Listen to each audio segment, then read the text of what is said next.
เกิดมาเป็นคนสมบูรณ์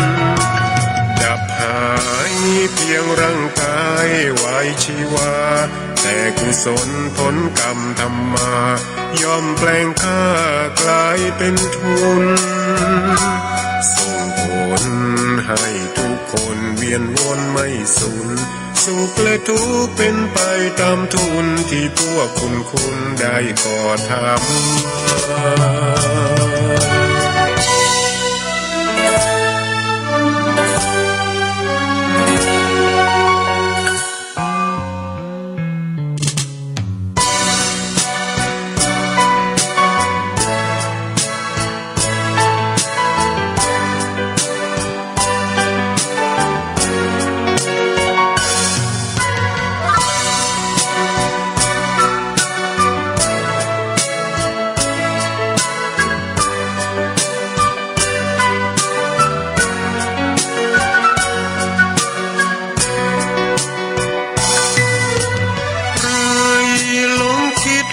ปิดอัตตา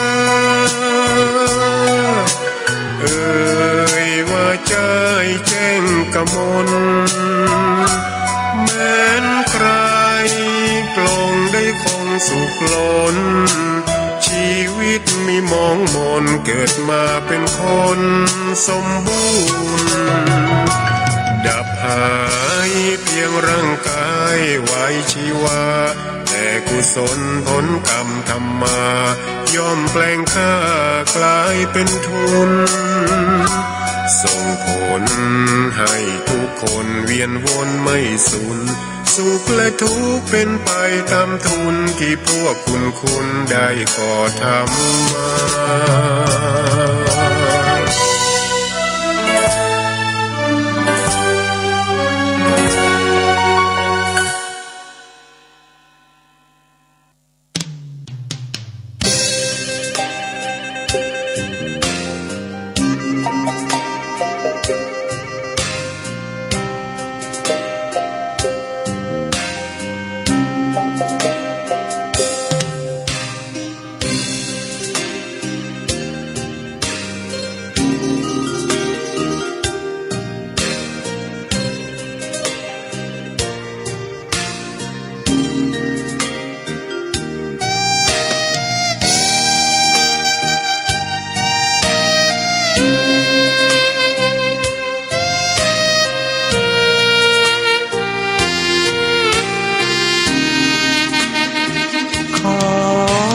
ตำนาน1,300 กว่าปีแม่จามเทวีสร้างพระเจดีย์ที่วัดดอยน้อยพร้อมเจดีย์โค้งอีกองค์เคียงคู่อยู่ดอยสลับก้อนหินใหญ่น้อย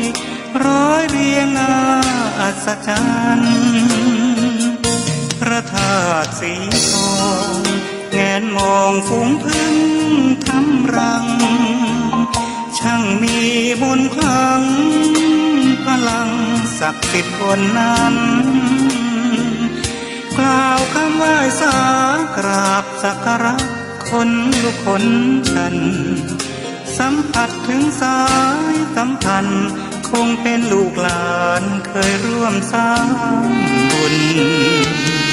วัดดอยน้อยอยู่กลางยอดดอยโรยต่ออำเภอดอยหล่อเขตติดต่อป่าสางลำพูนเดินทางปลอดภัยจากเชียงใหม่หรือสายลำพูนยินดีต้อนรับนักบุญมาร่วมสร้างทานบารมีตี3 ตี 4เปิดสถานีฟังตุลุงยองนักเทศเสียงทองชื่อเสียงดังก้องทั่วฟ้าธานีตัวจริงเสียงจริงวัดดอยน้อยแม่จามเทวีต้อนรับญาติโยมที่มีจิตศรัทธามาร่วมสร้างบุญ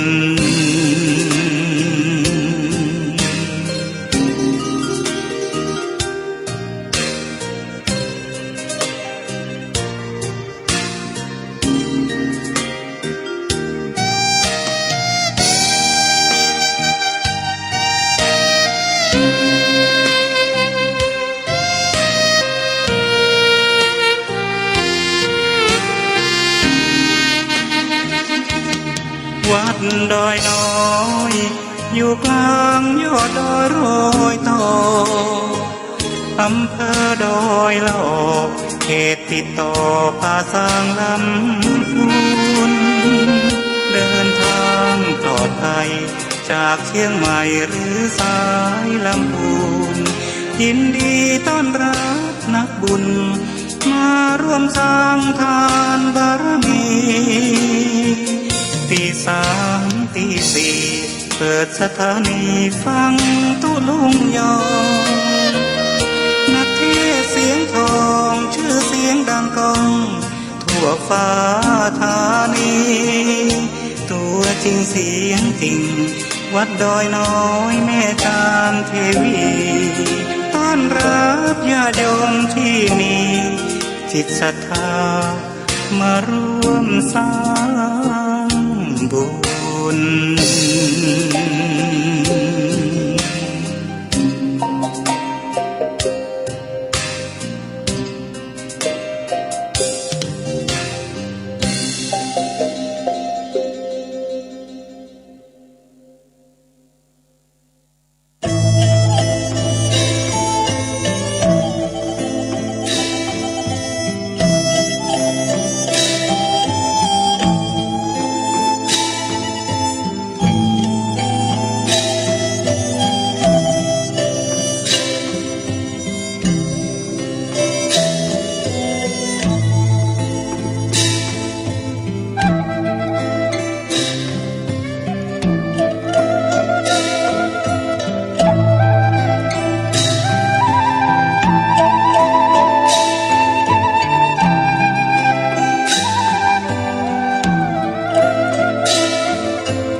โง่ควายจ้างมาตายแล้วเหลือหนังดูเขาคนยังเอาใจการใดจาติสุดตับปุ๋มปอดใส่คุณเฮาก็ยังกินลำอิ่มต้องมนุษย์เฮาตายสหายปีน้องไผบ่ห่วงของอาลัยสุดแต่ดุกโพเอาควางเสียไก่กลัวจักปินไพ่ผีมาหลอกบาดตื่นเจ้าคืนมายิ้มแย้มแจ่มใสทุกโศกโรคภัยหายไปหมดสิ่งน้ำคุณนั้นก็เอาไว้ตั้งในน้ำใสเอาไว้ตั้งนอกเนื้อขอความนอบน้อมแด่พระรัตนตรัยอันมีพระพุทธพระธรรมพระสงฆ์เป็นสรณะตีปึงกราบแนบไต่ไหวสาถวายความเคารพมายังครูบาอาจารย์พระมหาเถรานุเถระท่านเจ้าคณะพระสังฆาธิการพระภิกษุสามเณรเจ้าจุโตนจุองค์กุวัดวาอารามพร้อมตึงสำนักสงฆ์ตุย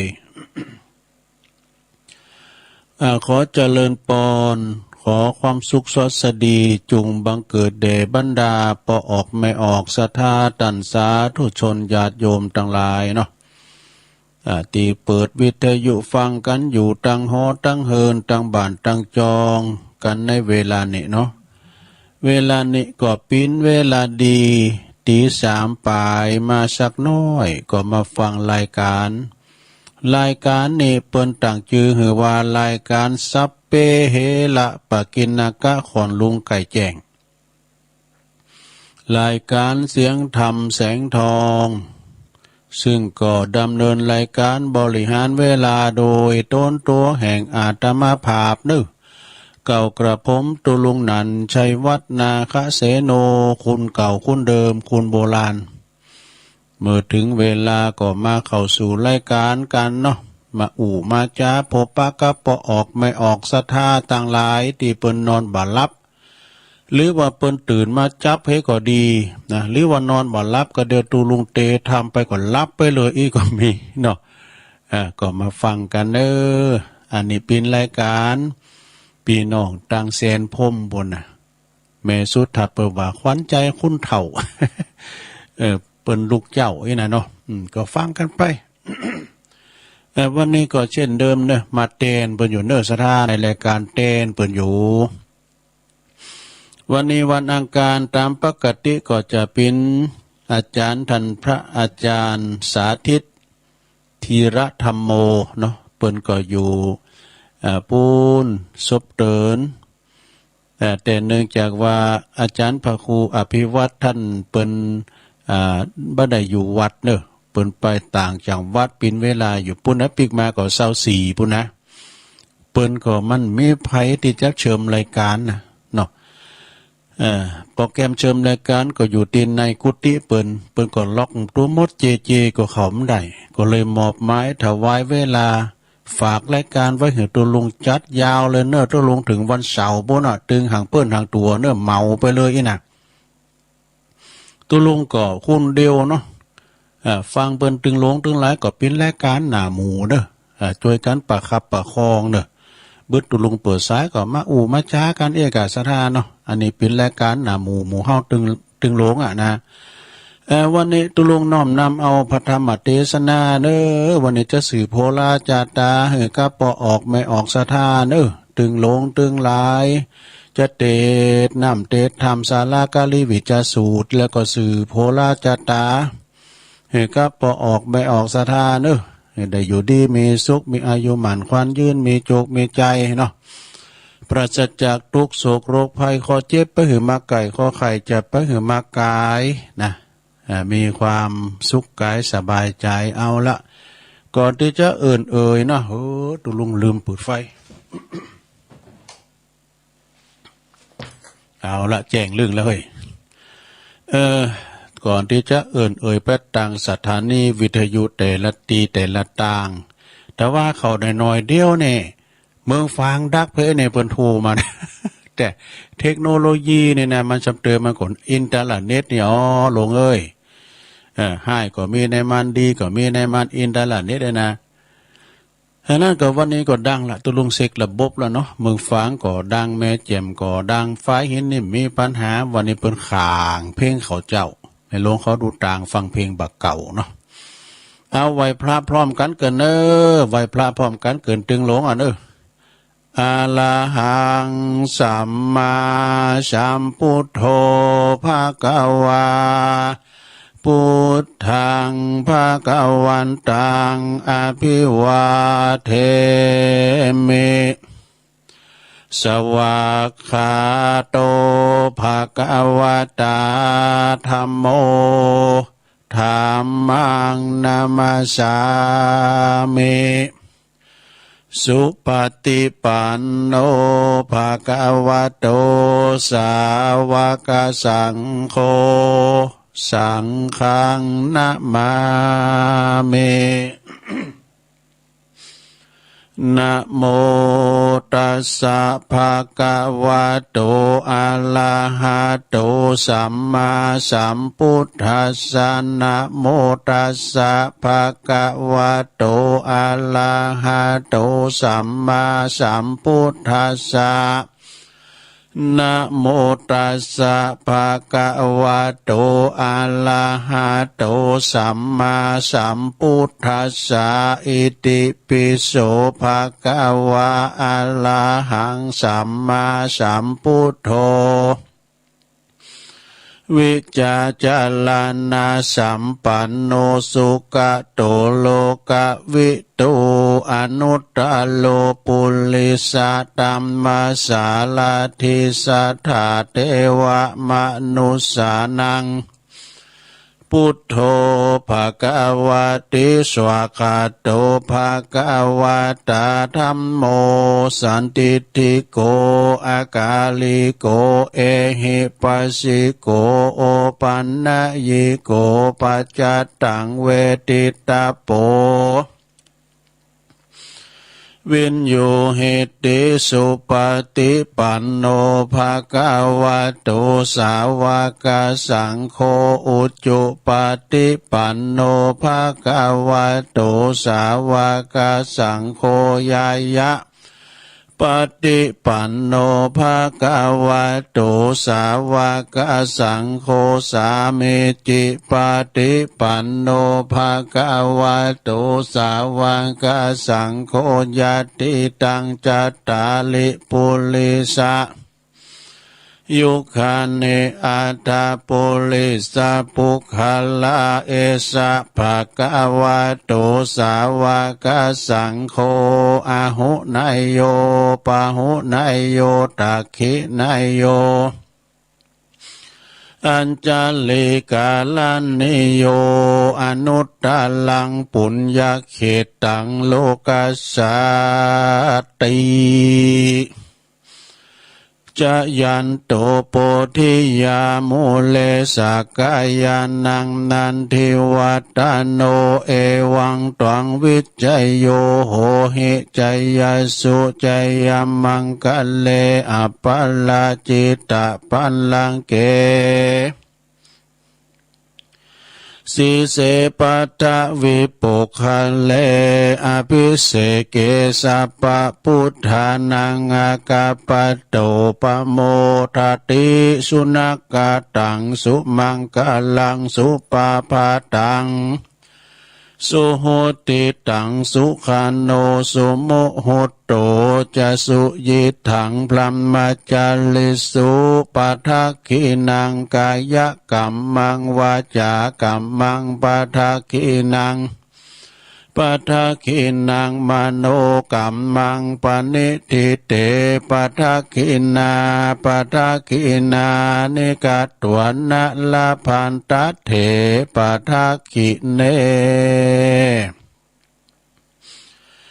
สัพพิติโยวิวาจันตุสัพพะโลกวินาศตุมาเตภวัตวันตลายโยสุขีติขายุโกภวะอภิวาทานาสีลิสานิจังวุธาปัจจายโน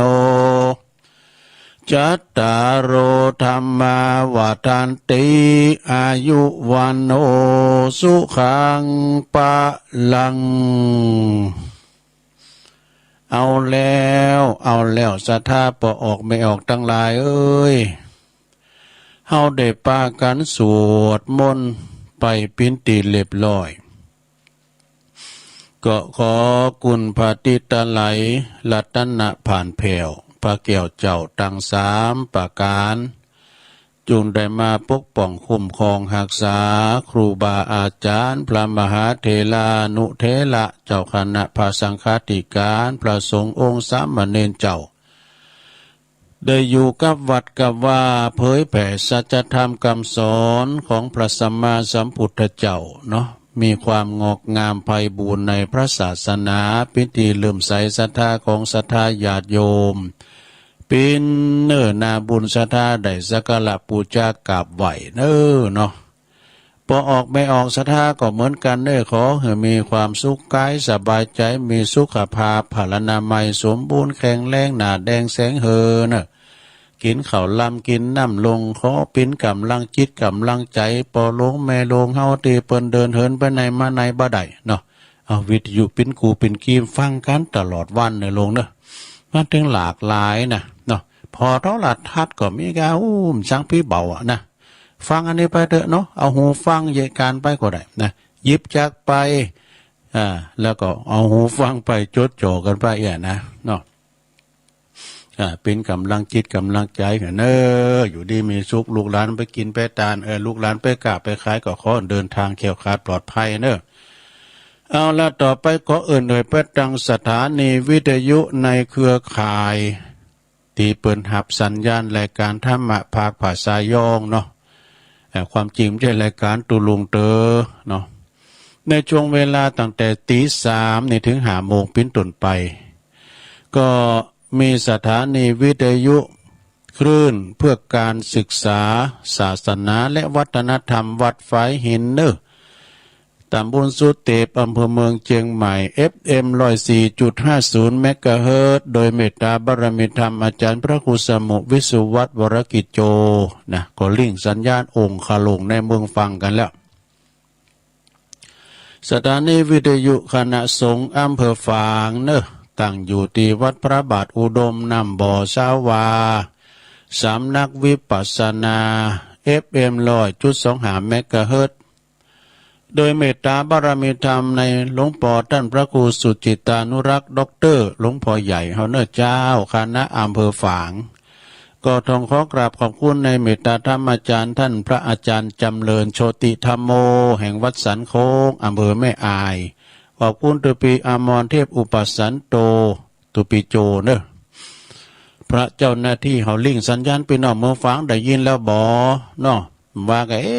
พอหน่อยบุญปันยิ้มโทรมาปิ้นว่ามันดังกำเดียวมันดักไปวะเพิ่นโทรมาบอกนะก่อนพิยักเนาะวันนี้ตั้งใจสถานีวิทยุแดนดินถิ่นล้านนาตั้งอยู่ที่บ้านโฮโงตำบลนำบ่อหลงอำเภอสันป่าตองเนอะ FM 103.50โดยคุณรุจิสมบัติเงาคำเนาะสถานีวิทยุคลื่นธรรมะของชุมชนวัดห้วยตองซักตำบลหงเป้าอำเภอจอมตอง FM 98.75 เมกะเฮิรตซ์โดยเมตตาบารมีธรรมอาจารย์พระครูวาปีวรมานิจเจ้าอาวาสเนอะท่านพระอาจารย์ชาวลิตชัยวังโสพระเจ้าหน้าที่เฮาลิงสัญญาณโซนไต่ฟังกันสบายการเปิดเพลงออกไปเดี๋ยวแม่เพนข่าวเตี้ยโทรมาโอ้เพลงม่วนดีดังแล้วเนอะต้องลงเสียงดังฟังชัดสถานีวิทยุมนเสียงธรรมตั้งอยู่ที่วัดบุพารามตำบลช่างเครื่องอำเภอแม่แจ่ม FM 106.25 เมกะเฮิรตซ์โดยเมตตาบารมีธรรมอาจารย์หลวงพ่อพระครูมงคลวิสิทธิ์หลวงพ่อใหญ่เนอะเจ้าคณะอำเภอแม่แจ่มขอบคุณตุปีปลัดถึง2โดยอุทัยถึง2อุทัยสถานีวิทยุเน็กเนลเรดิโอ FM 96.75 เมกะเฮิรตซ์ตั้งอยู่ที่บ้านจงตำบลทุ่งกวาวห้างหุ้นส่วนจำกัดอนุสรณ์เรดิโออำเภอเมืองปานจังหวัดลำปางเนอะสถานีวิทยุชุมชนคนเหนือเขื่อนตั้งอยู่ที่บ้านดงดำอำเภอฮอดจังหวัดเชียงใหม่ FM 90.75 เมกะเฮิรตซ์เนอะสถานีวิทยุเพื่อการศึกษาและพัฒนาอาชีพเรดิโอเน็ตเวิร์ก FM 103.00 เมกะเฮิรตซ์เนอะอำเภอเมืองจังหวัดลำปางโดยคุณอนุพงษ์ตาจีนะเนอะสถานีสุดท้ายสถานีที่9สถานีวิทยุเรดิโอเน็ตเวิร์ก FM 99.50 เมกะเฮิรตซ์นะวิทยาลัยเทคโนโลยีเพื่อการจัดการกฟผแม่เมาะลำปางนะแล้วคำเดียว4 โมงก็จะได้ฟังแถมนะ FM อันนี้ก็ของน่านฟ้าเรดิโอคุณลุงนิรันดร์ปันดอนตองนี่ตั้งอยู่ปุ้นบ้านป่าเดชพู้นนะอันนี้เป็นผู้ตีคืนตังหลายนี่นะสถาเปิ้นปินบุญต่อโสดประสาทหูเฮาแต่กันเปิ้นกดลายไม้ไปตังปุ่นที่แม่เขาก็ไม่ได้ยินนี่ปอเขาก็ไม่ได้ยินเด้อปินบุญปินคุณต่อหูต่อโสดประสาทเฮาแต่ก็ต้องขอบคุณตั้งเจ้าของสถานีทุกคืนทุกสถานีโดยเนาะนะที่เปิ้นหันความสำคัญในการเผยแผ่ธรรมเอาอกเอาใจคุณเฒ่าคุณแก่ที่นอนบ่รับก็ดีเนาะว่าเปิ้นสืบชะตาเนาะแต่วันนี้จะสืบชะตาเนอะลงเด้อชะตาบอดีนั่นมันเป็นชะตาค่ำชะตาเขไปอยู่เมืองมาเลเซียก็โดนจุไปอยู่เมืองซาอุก็โดนหลอกปิกมาบางกอกบ้านเฮาสมาโดนลงกระเป๋าปิกมาอยู่บ้านกอกบ้านเฮาสามาโดนลงกระเป๋านะปิกมาบ้านเฮาปลูกเมก็ไม่ไข่สู่ไปไขพอลิ้นจักตู่ก็มีการจดหมายทำหนีทำขาเมบาลาก็อูบะโมนหูโผอยู่กุนตูเมโหอยู่คันใดคิดจากการงานใดๆมันก็ดูมาศบเศร้าเปิ้นหลินมวยก็เปิ้นวันเสาร์จนพดแผ่วันติดคอมได้ก็เปิ้นซักแดงซักบาทพอจัดตามันขาดมันก่อยไปเนอะก็เดี๋ยวจะสิวจัดตานะลงเนอะก็เดี๋ยวสิวจัดตาเนาะจะเตะทำนะมาปะกันวันนี้เป็นวันอังคารเนอะสถานเนาะวันแหงนะวันนี้นะวันครูวันอังคารนี่ก็ตะลงครับวันนี้วันที่21โอ้เป็นว่านี่วันที่20วันนี้21ตุลงจะได้ไปรับวัคซีนเนอะวันนี้นะต่างอกต่างใจเมตตาบารมีธรรมอาจารย์พระครูกัลยาณปราโมทย์นะอาจารย์สมหวังเพิ่นโทรมาไลน์ว่าน่ะตะลงวันที่21น่ะเพิ่นไลน์มาบอกเนี่ยจะได้ไปฉีดยาด้วยนะโอ้โทษสะดุ้งยะอ่ะ จะได้ก็ผมจะไปฮับนะพอตุปีโพดลูกน้องเปิ้นนะสีแต่อาจารย์ประครูเปิ้นแต่ถ้าครบ3แล้วก็ตัวลุงก็จะไปรับวัคซีนตีปุ่นที่ไหนตัวลุงตีหอประชุมมชเนาะวันนี้นะโอ๊ตเนาะลงเนาะก็เป็นวันที่21ของเดือนธันวาคมพุทธศักราชจา2564เหลือบักกี่วันแล้วเดือนธันวาก็จะอันตรธานหายไปเนาะปีใหม่ก็จะลงเลยเปิดเตี้ยนปีเก่าก็จะลงเลยไปนะก็ปีใหม่ก็จะเข้ามาปีเสือจะเข้ามาปีหนูไปปีเสือมาไอ้นะปีเสือเงินเสือทองเนอะมันจะเสือให้พยักไล่อย่างนั้นนะขอให้ปีเสือตีกินตีตานนะศรัทธาญาติโยมทั้งหลายฟังกันหลายฟังกันนะก็เอิ้นพระตังเม็ดดีมณีโตนี่เปิ้นอยู่ปุ้นป่าตึงหมู่8ตำบลสันติสุขไอ้นิคมแก้วกับคำเฮ้ยเปิ้นขายสกายแลบไปแล้วเปิ้นมาหา2ตือกำนี้จะเอาอย่างมาเนี่ยกำเนี่ยเอาล่อโพงมาก้าไอ้นิคม ไอ้นิคมนี่เปิ้นขายสกายแลบนี่หยังลุงมันใจมันหยังแลสกายแลบก็คือรถเคือง3ล้อโตเปิ้นมาในปีนี้อันมันแพงอ่ะเนี่ยบ่โตแสนปลายกันน่ะขายหมื่นปลายนะลุงปุ่นไปลำปางวะเนาะก็เกิดเอิ้นประตังปเกทิยะตัวเนอมักกะยอนเนี่ยฟังอยู่เนอไอ้ดอกแม่จำปีกองแก้วนี่อายุ79อยู่วังสะแกงเนี่ยมี2จำปีเนอแม่จำปีวงฝันนี่อยู่ทุ่งปูแดงนี่จำปีวังสะแกงฝ่ายแดงจำปีทุ่งปูแดงฝ่ายน้ำเงิน จำปีเหมือนกันนี่แหละก็ฟังเพิ่นก็โทรมาตังหลังไม่เอิ้นบ่ตังบ่เล่งนครปันดอนตองน้ำดิบลงเด้อเน้อท่านรองวัดเขาน่ะฟังกันอยู่ก็จ้าแล้วก็ไว้สาบารมีธรรมอาจารย์ท่านพระครูปลัดบดินทร์ศีลสังวโรนะอันนี้ก็หลวงพี่เบิ้มวัดแม่กลางหลงแล้วก็วัดเหล่าป่าตานด้วยนะเปิ้นก็ฟังติดตามฟังตลอดขอไหวสาบารมีครับเนาะศรัทธาญาติโยมทั้งหลายเปิดบ่ให้เป็นการเสียเวลาอุไปมาพอตะกึ่งชั่วโมงละตุลุงเจ้าว่าทำกันเน้อวันนี้ก็มีเจ้าภาพแม่เพ็ญปอสมศักดิ์แม่เพ็ญขาวเตี้ยเปิ้นอยู่บ้านตาจ้างเวงน้องหล่องทำบุญทานทำอุทิศคุณบุญกุศลไปหายังจิตตะดวงวิญญาณของปออุ้ยน้อยปันแม่อุ้ยเงินจินาอีนายอเนกชัยกาวินก็ตานไปหาปอสอนชัยกาวินตุยเนาะแล้วก็ศรัทธาญาติโยมตึงหลงตึงหลายพินเจ้าภาพรวมกันไปตุลุงจะเตธรรมศาลากาลิวิจาสูตร สืบโหราจัตตาศรัทธาก็ขอต่างอกต่างใจนะขอปอหลวงแม่หลวงเขาอยู่รอดปลอดภัยเกี่ยวกับจากพยานอันตรายห่างไกลจากโควิด-19 นะนำมาเสียยังจกปีจกเดือนจกวันจกยามอายุปีอายุเดือนอายุวันอายุยามไปใจหายป่นเสียจากย่างป้าประขอภัยโตไล่ตั้งไรขอปีขอเดินขอวันขอยามขอรับขอตื่นขอเมื่อยืนเมื่อเตียวเมื่อเกี่ยวเมื่อกินขอตั้งหน้าตั้งหลังขอกลางคืนบ่หันขอกลางวันบ่หู้ขออู่ขอจ้าขอนาต่างๆอันหมายมีขอ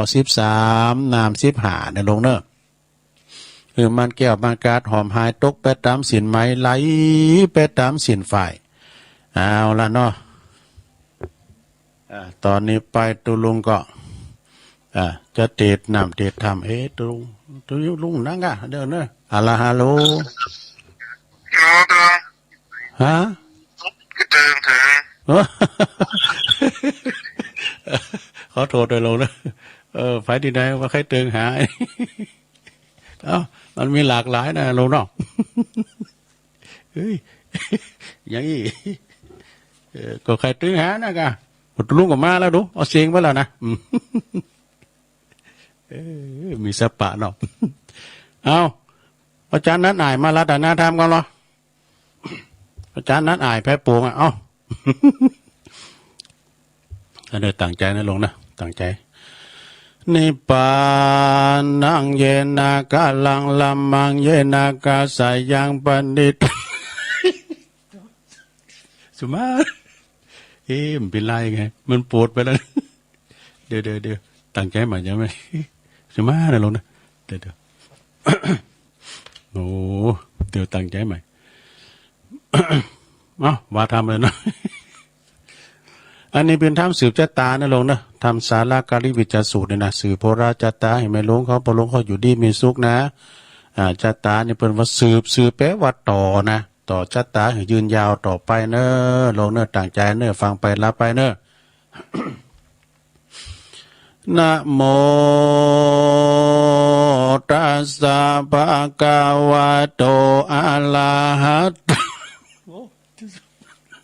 โอ้ยเดี๋ยวกันเนอะลงเนอะโอ้ยังได้นะเดี๋ยวได้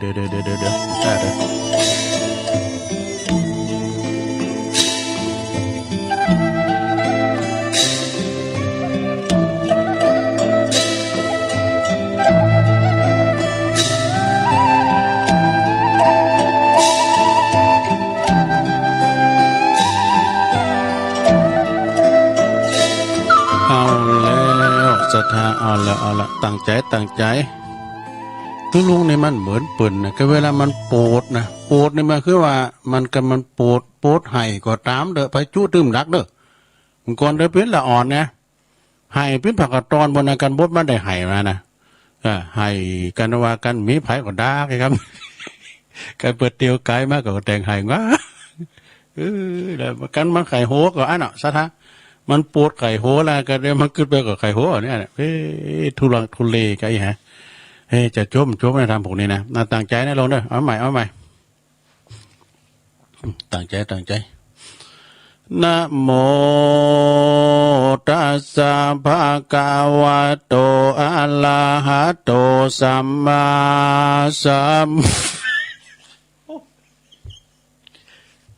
มันเป็นไรกันลูกเดี๋ยวมันเหมือนเพื่อนเดี๋ยวไผ่ตินไหนเนี่ยมาตักไว้ มันก็เลยโปรดอ่ะเนาะหลวงเนาะวัดว่าอารามเนอะศรัทธาญาติโยมทั้งหลายตั้งใจให้ใหม่ วัดนี้เพิ่นต้องพัฒนาเป็นโฮงเนอะศรัทธาเนี่ยโฮงหยังมีหลายโฮงศรัทธานะมีหนึ่งวัดนี้ต้องเป็นโรงธรรมนี่โรงธรรมนี่ก็หมายถึงว่าเป็นวัดเตียนสั่งสอนธรรมะนะเนาะสั่งสอนธรรมะวัดใดที่เพิ่นสั่งสอนธรรมะก็เปิ้นประพฤติวัดปฏิบัติธรรมดีสุปฏิปันโนนะคุณก็หลั่งไหลกันไปอีกแล้วก็ยังก้านวัดที่เปิ้นบอกเลขอยู่นะอันนั้นสำเน็จเนอะสำนักเด้อโหขันใดเนี่ยมีวันแห่งวัดเป็นโรงธรรมพินติปาติปึงฟังธรรมะเข้าอกเข้าใจแต่ว่าเดี๋ยวนี้วัดนี่อยู่ที่เก่าเนาะวัดอยู่ที่เก่าแต่ว่าตุเจ้าเป็นมาเผยแผ่ธรรมะเนาะตุเจ้าเป็นมาเผยแผ่ธรรมะตั้งวัดตั้งวาหรือว่าเป็นนางอู่อยู่ที่สถานีก็ไปถึงบ้านถึงจองปอลงไม่ลงเนอเนาะอันนี้เป็นวันแล้วก็อันนี้หนึ่งนะวัดเป็นโรงธรรมคือสั่งสอนธรรมะแล้วก็สองวัดเป็นโรงทึมนี่เป็นจะได้โรงทึมนี่วัดเป็นตีสวดศพเก็บศพอ่ะดูก็แต่นะศรัทธาญาติโยมเนาะวัดนี่เป็นหลากหลายหมายความว่า อาจจะไปฟังธรรมก็ได้นะ หรือว่าเขาจะบ้านเฮากีดนะตั้งในโหในเวงเนี่ยซะถ้าบ้านเปิ้นเนี่ยเปิ้นกล้าเปิ้นคายเวลามีการเกิดการตายเวลามีการเสี่ยงบุญกันไปเปิ้นนำไปไหว้วัดปุ่นเอาไหว้วัดต่างศพบำเพ็ญกุศลไหว้วัดกลางคืนมาก็ปิดศาลาปิกบ้านนี่มันจะอยู่จุกันคืนหงมันใช่นะแล้วก็มีการหลิ่นกันโหมีการเล่งเหล่าเล่งยามอย่างมันประหยัดหลายอย่างนะแล้วก็สามวัดเป็นโรงละครนี่เป็นวัดที่โรงละครเนาะ ก่อนหน้าพอล่อเวลาเปิ้นสายหนังขายยาก็ไปหนาวัดปุ่นเนี่ยเป็นโรงหนังโรงละครสายหนังขายยาก็ไปหนาวัดปุ่นแต่ไปขออนุญาตจากเจ้าอาวาสก่อนเนาะ4วัดเป็นโรงพยาบาลนี่แต่กันเนาะวัดแต่บางวัดในสำเตินนะเป็นผู้ดูแลสุขภาพทุเจ้าประเดี๋ยวนี้ก็ไม่ใช่ห้ามที่นาเป็นพระอสมก็มีนะ เป็นวัดดูแลพระภิกษุที่เปิ้นเฒ่าเปิ้นแก่อย่างตุลุงเขาอะนะเฒ่าแก่แลมอนมามีไผดูแลเปิ้นก็เอาพระช่วยพระนั่นเนาะเปิ้นก็แต่งตั้งเนาะตุหนุ่มตุน้อยเป็นผู้ดูแลพระอาพาธหรือเปิ้นเจ็บไข้ได้พยาธิเด้กะนะอันนี้ตุพยาบาลหรือว่าตุอสมเนาะมีไปทั่วนะก็ดีเหมือนกันเปิ้นจัดแจงนะพอก้อยดูแลแล้วก็5วัดเป็นโรงเรียนนี่แต่กันเนาะวัดนี่แต่เดิมบรรพบุรุษเฮานี่ห้องเรียนจะมีด้วยต้องเรียนกันในวัดหนังสือนะสอนหนังสือเรียนหนังสือกันในวัดในวาเรียนศึกษาหามเรียนต่างๆนะศิลปศาสตร์ต่างๆก็เรียนกันในวัดในวาก่อนนี้ไม่เพราะ ปินห้องมวยก็มีด้วย เป็นศิลปะแม่ไม้มวยไทยนะมวยวัดนะกะ6วัดเป็นโรงแรมเนเตกันเนาะเป็นที่พักอาศัย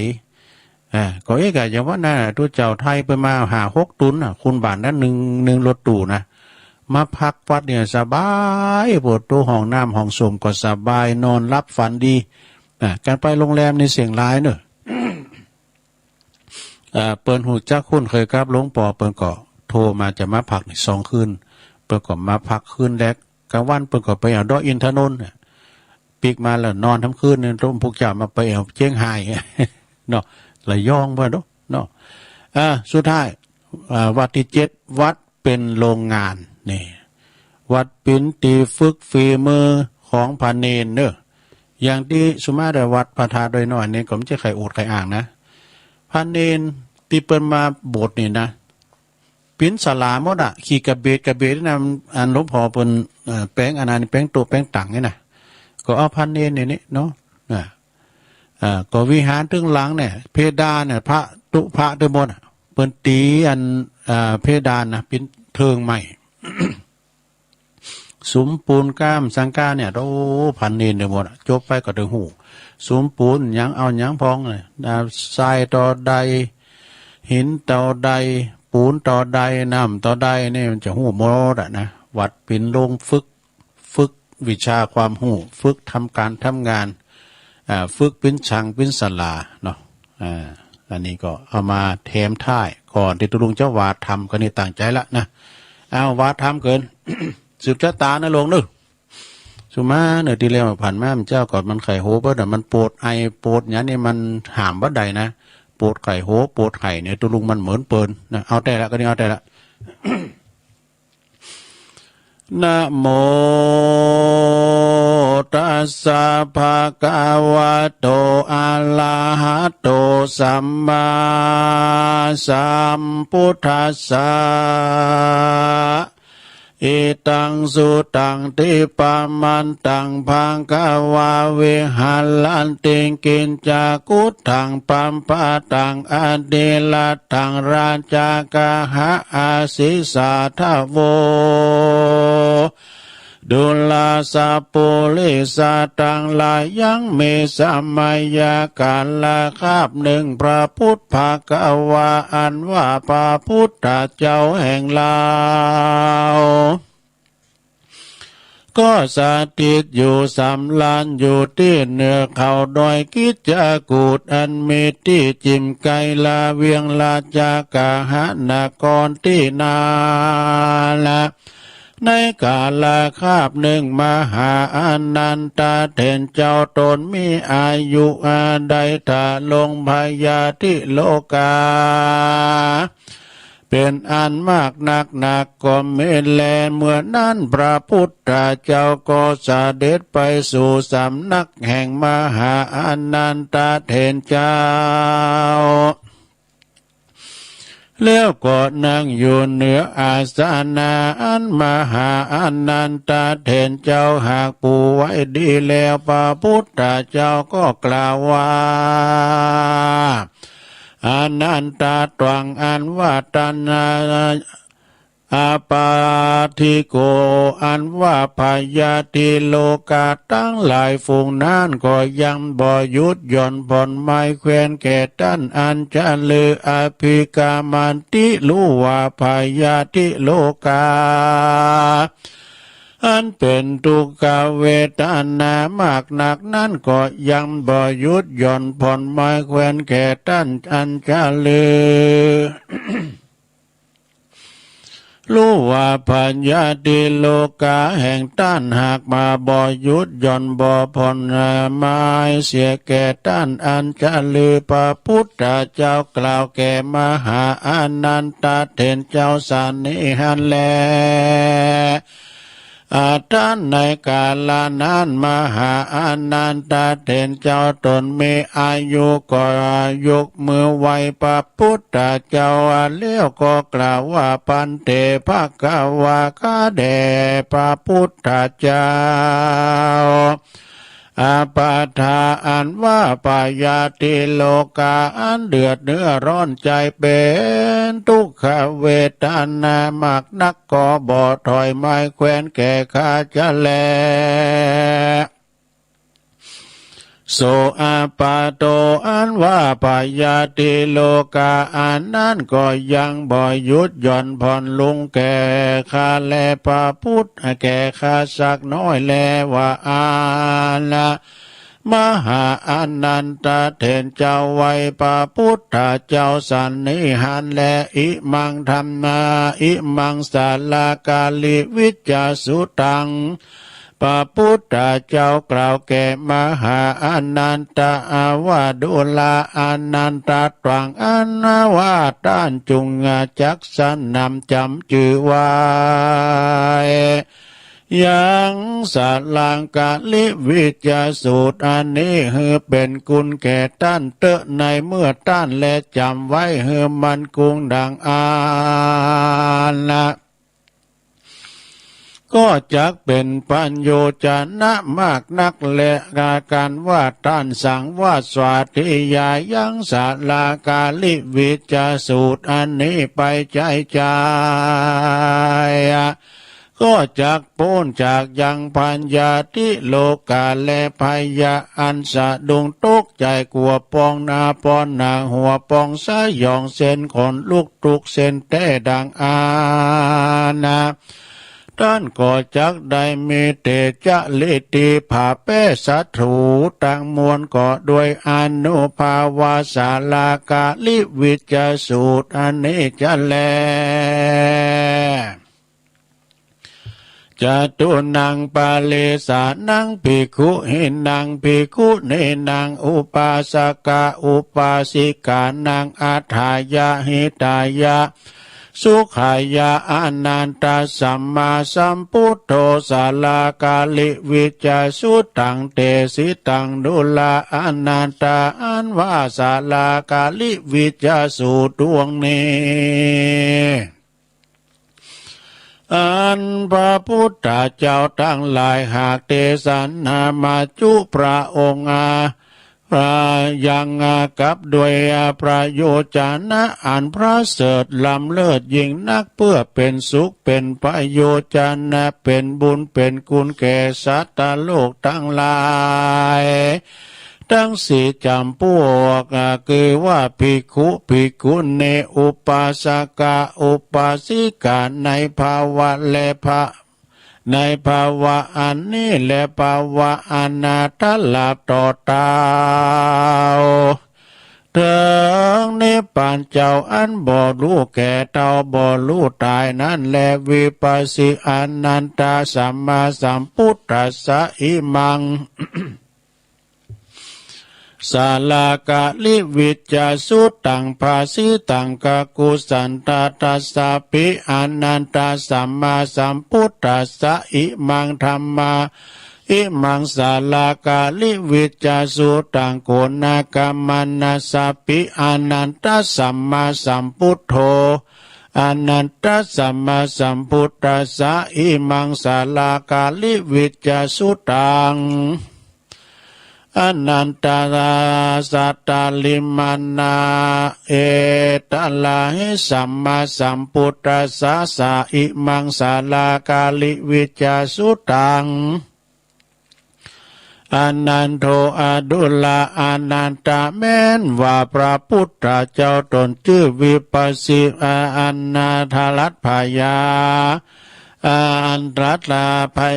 อันทาทัตยยะธรรมตังมวลด้วยตนโดยดีเตียนย่อมเตสนายังสาลากาลิวิจาสูตรอันนี้แก่ปาลิสัตทั้งหลายทุกเมื่อบ่เพื่อสังกาหะคือว่าสังกาหะบ้านสังกาหะเมืองสังกาหะบ้านจองหอเรือน สังกาหะลดลายยวดยานสิวิกายขับขี่ตั้งเลือกสวนไรนากามมาเขตที่ดินที่อยู่ที่กินตั้งเขาเงินตั้งเขาน้ำเงินคำเขาเปลือกเขาสารและก็จ้างม้างัวควายหมูหมาเป็ดไก่และคนตั้งหลายคือพ้นเสียจากยังพยาอันอุปัฏฐวะอนกังวลอนตัดลายตั้งมวลแลแม้นว่าพระพุทธเจ้าตนชื่อเวสสาภูตนเป็นครูแก่โลกก็ได้ตรัสพยาก็ได้ตรัสรู้อย่างอริยสัจธรรมทั้งสี่คือว่าทุกขสัจจะสมุหสัจจะนิโรธสัจจะและมรรคสัจจะนั้นเตียนย่อมเทศนายังสาลากาลิวิจาสูตรอันนี้เป็นต้นเฮือได้เถิงยังมรรคพัลละและสักกโมกขธรรมอันมีเมืองคนและเมืองฟ้าและนิพพานเป็นยอดนั่นแลแม้นว่าพระพุทธเจ้าตนชื่อกุณอากากุสันตาตนประเสริฐกว่าโลกทั้งสามก็อนาตรัสรู้ใหญ่ยะธรรมตังมวลด้วยตนด้วยดีหาปุกกะละผู้จักเปรียบเทียมบ่ได้แลพระพุทธเจ้ากากุสันตาตนนั่นเตียนย่อมสาเทศนายังสาลากาลิวิจาสูตรอันนี้แลดุลาอนันตาแม้นว่าพระพุทธเจ้าว่าตนชื่อคนนากามานะตนตรัสรู้ใหญ่ยะธรรมทั้งมวลและจตุลาลิยสัจธรรมทั้งสี่ก็เทศนายังสาลากาลิวิจาสูตรอันนี้กทำยังทานศีลภาวนาไปใจใจเฮือได้เถิงยังโลกุตตลธรรมเจ้าเก่าพระกาลนั้นแลดุลาอนันตะแม้นว่าพระพุทธเจ้าตนชื่อกัสสปะเกิดมาเป็นพระในโลกก็ได้ตรัสรู้ใหญ่ยะธรรมตั้งมวลโดยตนสิ่งเดียวเมตุขาสัจจะและสมุทัยสัจจะนิโรธสัจจะมรรคสัจจะรู้ยังโลกทั้งสามคือว่ากามมาโลกรูปาโลกและอรูปาโลกนั้นพระพุทธเจ้าตนนาก็เทศนาธรรมนายังเตสาลากาลิวิจาสูตรอันนี้เพื่อมุตตุกุณายังหมู่คนและเทวดาอินทร์พรหมทั้งหลายได้เป็นปัจจัยแก่อาถังขิกรรมกะอันมีองค์แปดจำพวกและโมกขธรรมอันนำตนตัวออกจากภาวะสงสารได้เถิงอย่างนิพพานนั้นแลอนันโทดุลาอนันตมายาปิแม้นว่าตนตัว พระตถาคตตนตรัสรู้ใหญ่ยะธรรมต่างมวลด้วยตนอันเป็นทวนสีในกาลบัดนี้แลพระตถาคตก็เทศนายังศาลากาลิวิจสูตรอันนี้เพื่อให้เป็นกุลแก่คนและเทวดาอินทรพรหมทั้งหลายและให้เป็นแก่เป็นกุลแก่จตุปันลิสัตทั้งสี่จำพวกทั้งแรกแต่กาลบัดนี้ไปนาถ้าหลับต่อเต้าเสียงหาปันพระวาสาเพื่อจักยกเอาอย่างสัตว์ต่างหลายออกจากโอคาวัตสงสารได้ถึงอย่างนิพพานเมืองงาเวียงแก้วอันหาเสียนนามจนมันบ่ได้หาจัลลาปยาธิมลันนะบ่ได้หาอุปาทวะกังวลอนตาลายต่างหลายบ่ได้เตียนย่อมมาเตียนย่อมนาหาพยาธิโลกาศัตรูบ่ได้มีจิตใจอันตั้งมั่นและมีวิสาลตะอันองอาจในท่ามกลางหมู่ปาลิสัตทั้งสี่บ่รู้เข่งขามสั่งสักอันก็โดยเตจาสาลากาลิวิจสูตรอันนี้แหละได้ชื่อว่าได้ชื่อว่าธรรมเวทนิยกรรม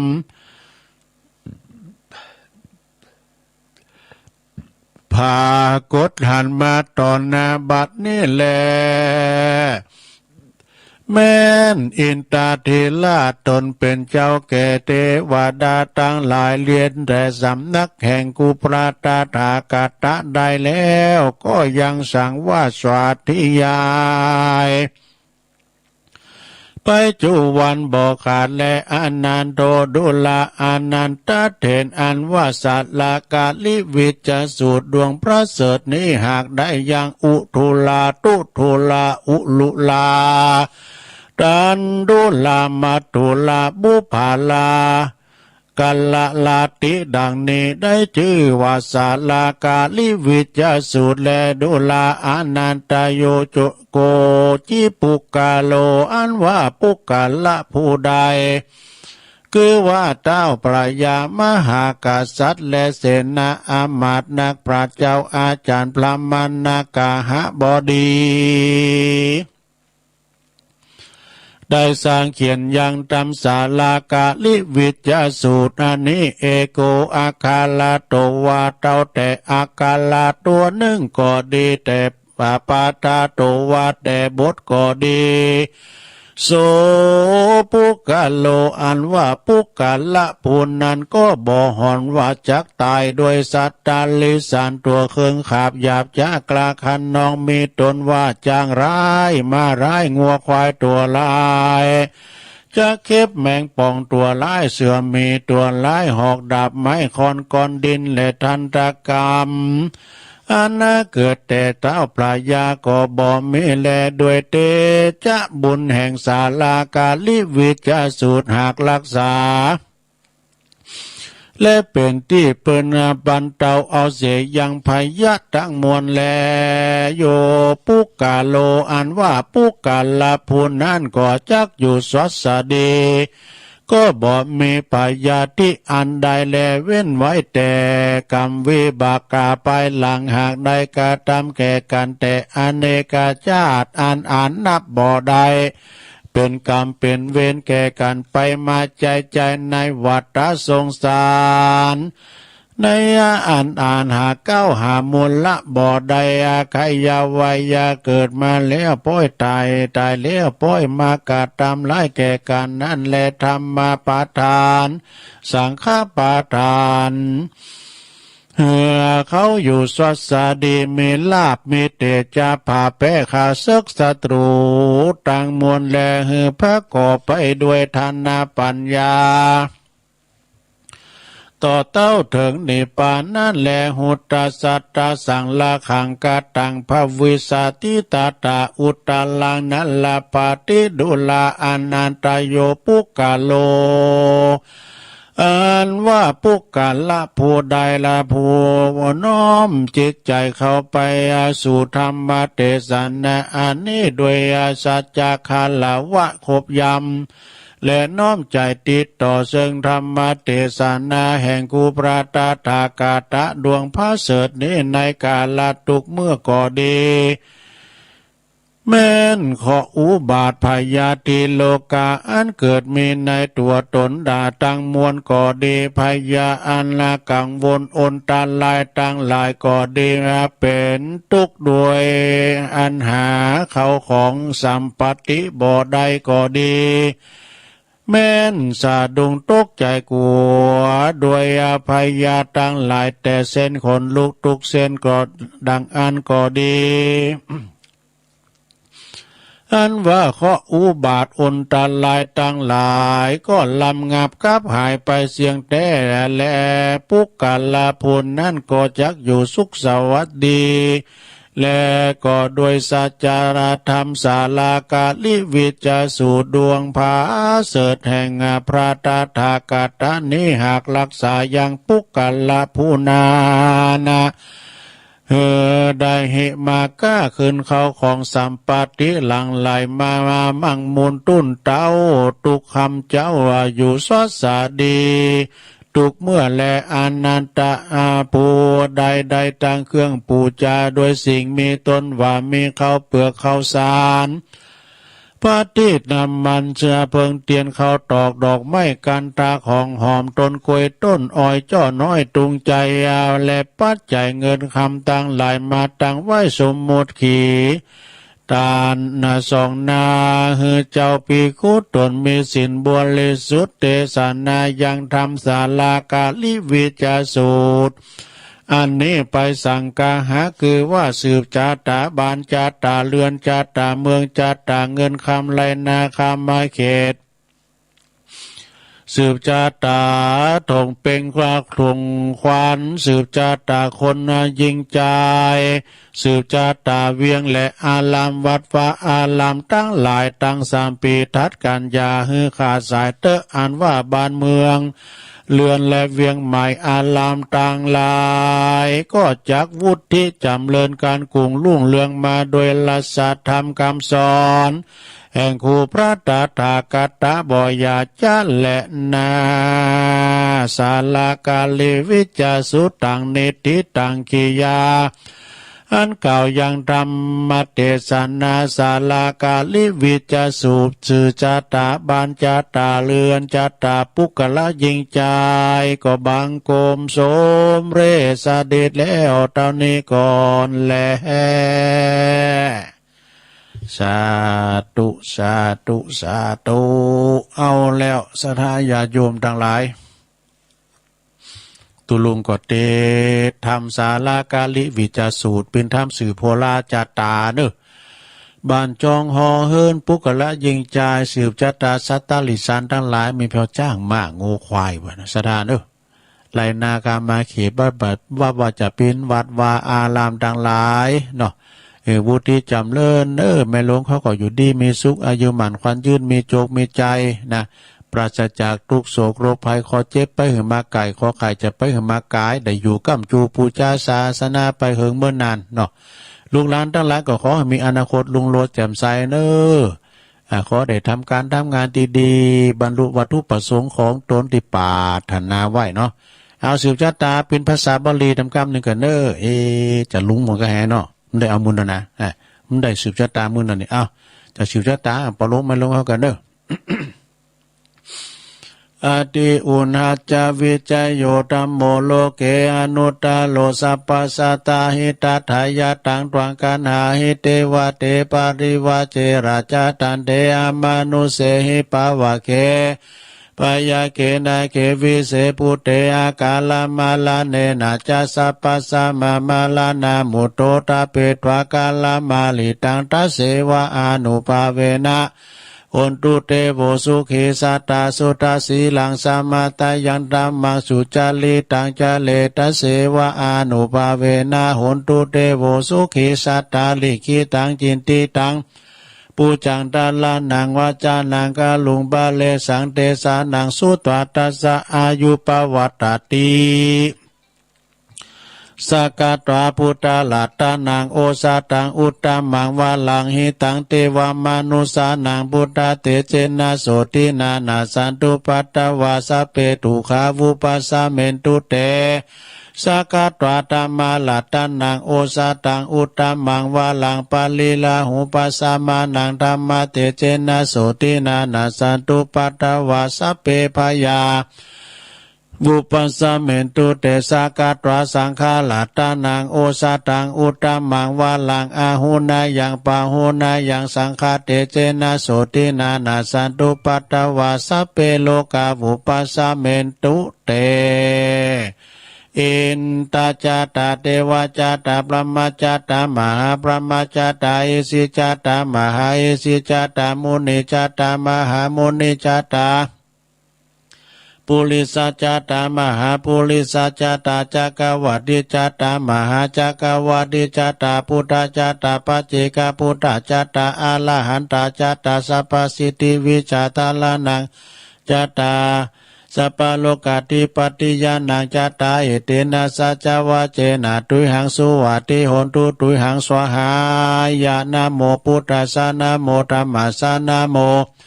สังฆาสาสายติตังหุรุสวหายะอายุวัตโกตานาวัตโกสิลิวัตโกยาสวัตโกปาลวัตโกวันนาวัตโก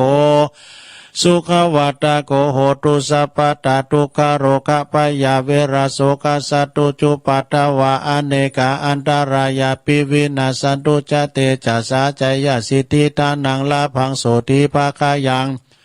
สุขังพลังสิลิอายุจาวันโนจะโปกังวุติจายาสวาสตาวาสัจอายุจาชีวสิทธิ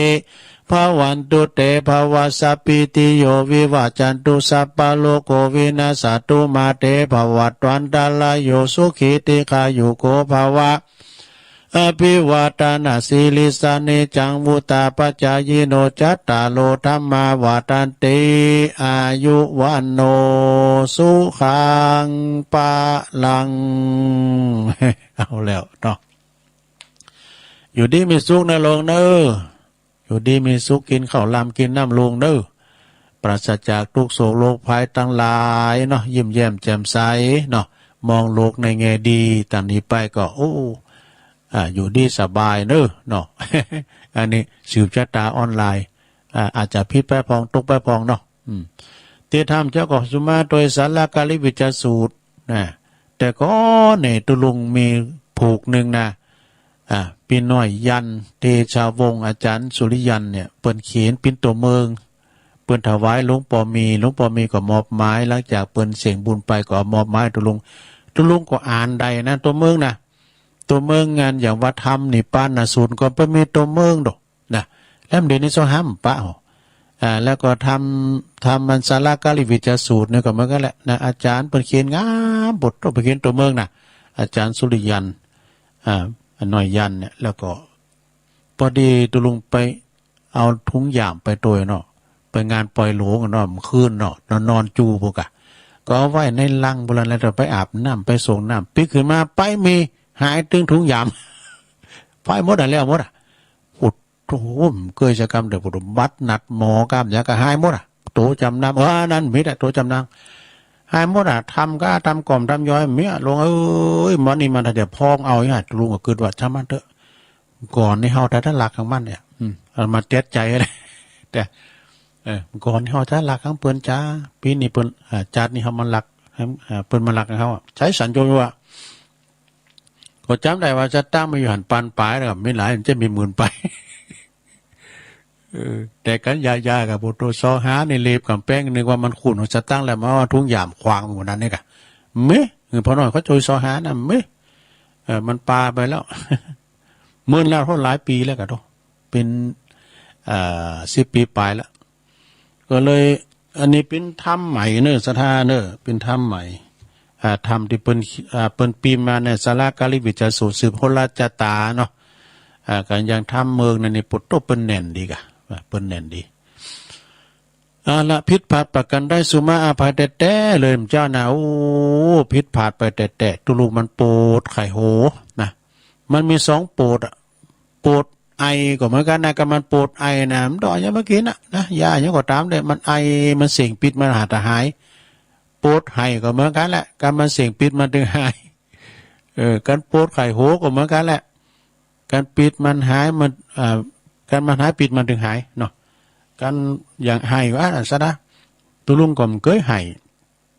ตัวใหญ่นะปีตายก็ไห้ปอตายก็ไห้แม่ตายก็ไห้กันไปจู้ดักตึมดักเดิมบิดหนักขอจอกมันมีลุมมันเนาะแล้วซะนะญาติโยมทั้งหลายอันนี้มาไว้กันเด้ออาจารย์ชัยทองขันเนี่ยโอ้พี่น้องทั้งหลายปิ้งปอคูเก่าตัวลุงเปิ้นมอบไม้อันนี้กำบักเก่าเนอะลงเนอะกำบักเก่าอันนี้เปิ้นก็ไม่ได้อธิบายนะการตัวลุงอธิบายก็จะย่ามอกทำอะไรโผดผูกบนนะเปิ้นว่าคุณบักเก่าสอนลูกหลานว่ามีหลายข้อในลงเนอะถึงหมดถึงเสียงนั้นมี41ข้อฟังอโมนในลงนะฟังอโมนเป็นคติธรรมเปิ้นว่าข้อหนึ่งบอกดีหู้ก่อนหมอหมอผมเนี่ยมันเจ็บท้องนะสงสัยจะเป็นโรคนั้นเลยไปหู้ก่อนหมอนะเนี่ยเพื่อว่าบดีไปหู้ก่อนหมอ2บดีไปซอก่อนปีเนี่ยซอนี่ก็มันก็ต้องมีปีด้วยเนาะมีปีไม่แน่โดยซอดาดนี่มันก็โมนนะอย่างแม่ครูสายพินกาลยาเนี่ยเป็นซอโมนเนาะแม่ครูแสงเอ่ยเขาก็อึ่งคำเขาเนี่ยนะเป็นซอกันโมนเลขก็ข้อ3บอดี้หนีปัญหาเนี่ยเป็นปัญหาแก้ได้ปัญหามีไว้ให้แก้นะข้อที่4บอดี้ตีหมาต่อหน้าเจ้ามันโอ้อย่างตุลุงสุมาเนาะมันหักหมาเนี่ยการบ้าน1เข่าแล้วก็ต่างท้าต่างหมอโลอันนี้ตุ่มเข่าน้องหมาเนี่ยก็มีหยาโหปลาทูกับหยาไก่กะใส่นะมันกินหมดละนะการตัวได้มันกินล่ำเนี่ยฝีมือของในตกไปดูเลยตัวมันไม่ได้กินเดี้ยบอดี้ตีหมาตอนหน้าเจ้าบอดี้ใจคุณเฒ่ากว่าโตเยการไปใจคุณเฒ่าเนอโกกะนาโมยฮะน่ะใจเพิ่นซักผ้าซักโคก็เนาะบอดี้ไตโคลิมเดียวเนี่ยไตโคลิมเดียวเดี๋ยวมาขีดตกเนาะโคที่บรรปาดน้ำเมืองน่ะมันมีลิมเดียวบอดี้ไปบอดี้เตียวป่าหกนี่ป่าหกนั้นเราว่างก็นะงูเงี้ยวเขียวคอเนี่ยป่าที่มันตึบนะแล้วก็ข้อ8บอดี้ไปอู่ลามกในวัดเนาะนี่ไปอู่ลามกในวัดในโรงเนอไปวัดไปว่าโคงแก้วอารามทั้ง3เนาะข้อที่9บอดี้คัดคุณเมาคุณเมาเนี่ยคัดไม่เคยได้นะลงไปคัดใจคุณเมาเนอข้อที่10บอดี้ไปถากเสาแปลงโหลไปถ้าเอาเสาน่ะมาแปลงโหลศีลนี่นะข้อที่11บอดี้ห่มโคก่อนข้าม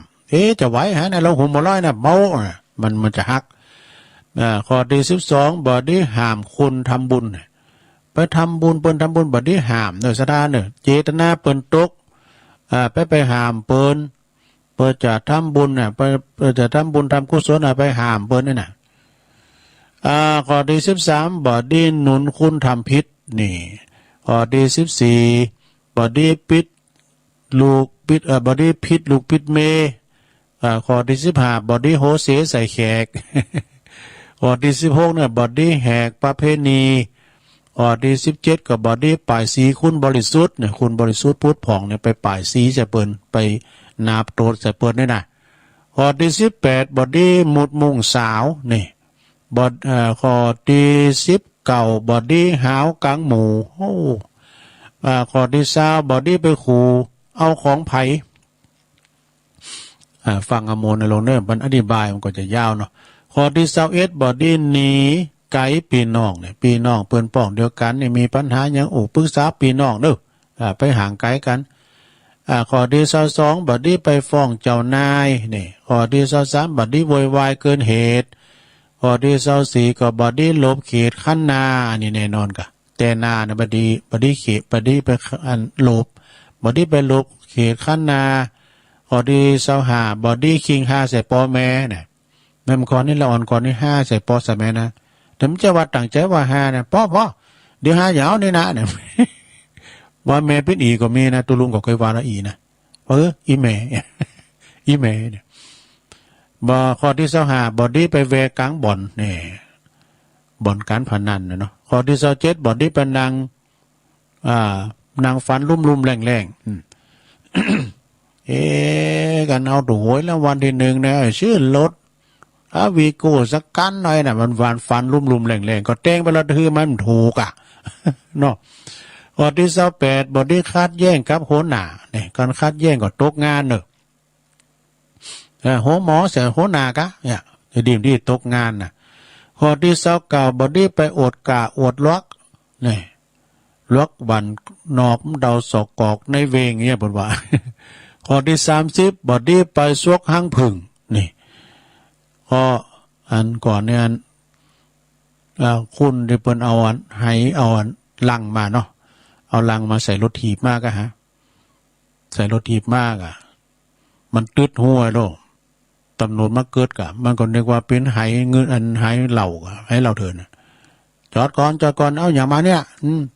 ต้องใครมาดู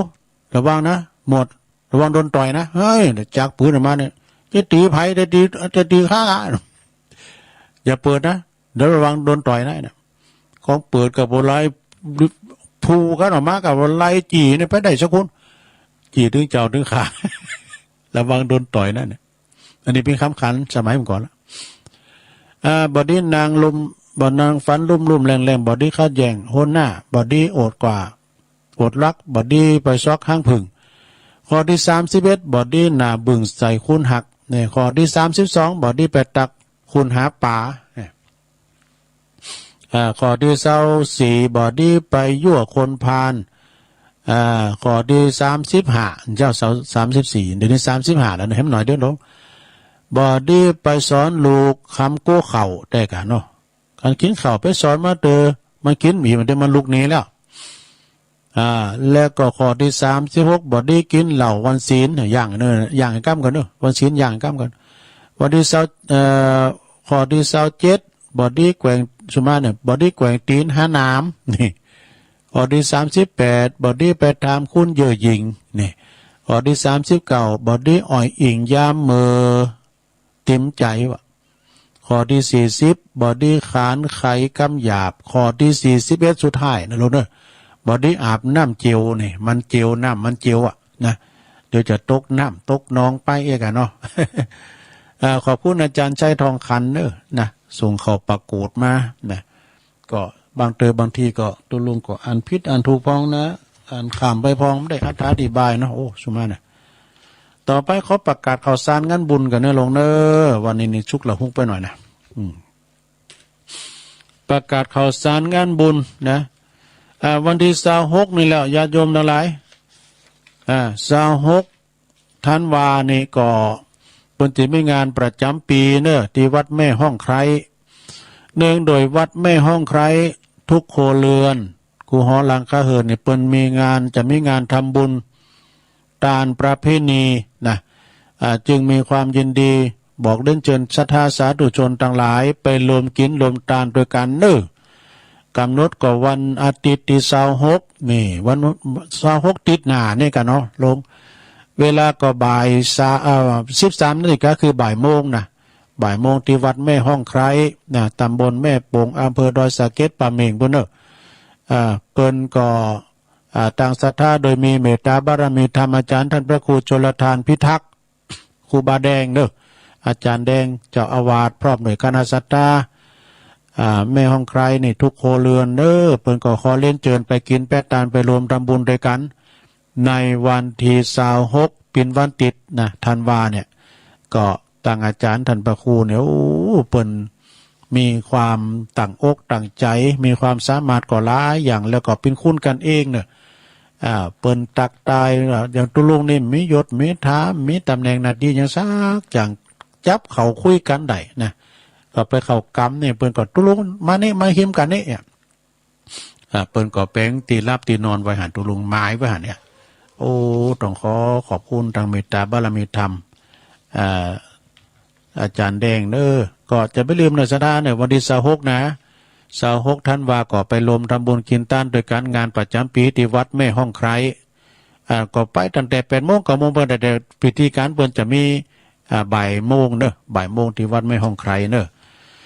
งานต่อไปก็วันที่31นี่ธันวาเนี่ยเจิญลมกิจกรรมสวดมนต์ข้ามปีสั่งบารมีข้ามพศเข้าดาวธรรมการสุดท้ายแล้วก็ส่งใต้ปีเก่าตอนรับขวัญวันปีใหม่ณอุทยานธรรมพระสุนทรมุนีจังหวัดลำปางอาจารย์พระมหาสมชาติจาตะปัญโย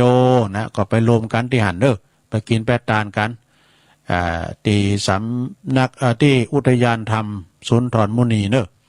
วันที่31แล้วก็ที่1ก็สืบชะตาแล้วก็ตักบาตรตอนเจ้าตัววันที่2 มกราก็เปิ้นจะมีการบรรจุพระบรมสารีริกธาตุเจ้าที่วัดมงคลวารีครูบาบุญกรรมก็ไปกินไปตานกันน้องหายกันบรรจุพระบรมสารีริกธาตุโดยคณะลูกศิษย์ของพระเดชพระคุณหลวงปู่ทองสิริมังคโลโดยคุณเชิดพงศ์กิ่วแก้วแม่หลงจันทร์ฟองเขาแล้วก็กับศรัทธาญาติโยมทั้งหลายถูกไปแล้วก็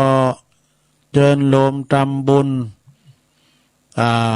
วันที่11 มกราเปิ้นก็จะทำบุญตันจอฟ้าปั่นลุมตีปุนพระศรี2 เมืองดอยนางแก้วปุนตังคณะศรัทธาโดยมีคุณแม่การดาศรีเนตรเป็นวันเกิดวันที่11ของเปิ้นตยแล้วพร้อมกันนั้นก็เฮาก็ไปกินแปะตานกันวันที่11 มกราก็ไก่มาละแล้วก็ในวันที่เก่าวันที่เก่าไว้ก่อนวันที่9 มกราก็เปิ้นจัดทำบุญสถานีคืน104.50วัดไฟเห็นก็โดยเมตตาบารมีธรรมอาจารย์พระครูสมุวิสุวัฒน์วรกิจโจท่านเจ้าอาวาสแล้วก็ผู้อำนวยการผอ.โดยเปิ้นแบ่งปันความสุขให้คนเฒ่าคนแก่สถานีเปิ้นนี่มีการปิดเปิดคืน6 วันค่ำฟังตุลุงทองกับตุลุงนี่ตื่นมาแต่ตุลุงทองล่ะมาทำนาทีแล้วก็เปิดเพลงให้ศรัทธาได้ฟังการเปิดวิทยุการเปิดสถานีเฮาบ่ได้ยินสักคนแล้วก็เปิ้นจะทำบุญวันที่9 มกรา9 โมงก็ประสงค์เจริญพระพุทธมนต์แล้วก็เปิ้นจัดต้านห้องส่งด้วยห้องบันทึกเสียงห้องส่งเปิ้นแล้วก็ศรัทธาก็ไปไม่ได้ก็ออนไลน์กันไปทำบุญออนไลน์กันไปได้ก็ในวันที่9 มกราทีมงานธรรมะคลายเครียดโดยคุณโยมพิสมัยสุริโยดรวันที่9ก็ไปป้ากันเจิญรวมทำบุญปฏิบัติธรรมเข้าโซสาทุดงคำว่าเข้าโซสานกรรมนาทีสุสานบ้านศรีบัวบานหมู่1ตำบลศรีบัวบานอำเภอเมืองจังหวัดลำพูนเพิ่นจะถวายต้านเมนแล้วก็สิ่งปลูกสร้างอย่างโดยคณะสงฆ์ตำบลศรีบัวบานทุกวัดเพิ่นจะเริ่มเข้าตั้งแต่วันอังคารที่21วันนี้เพิ่นจะจุโคมแรงเบิ่ละต้านตูบต้านปางพุ่นละวันนี้แล้ววันนี้ก็วันที่21ละแล้วไปออกกรรมวันที่26วันที่26 ธันวา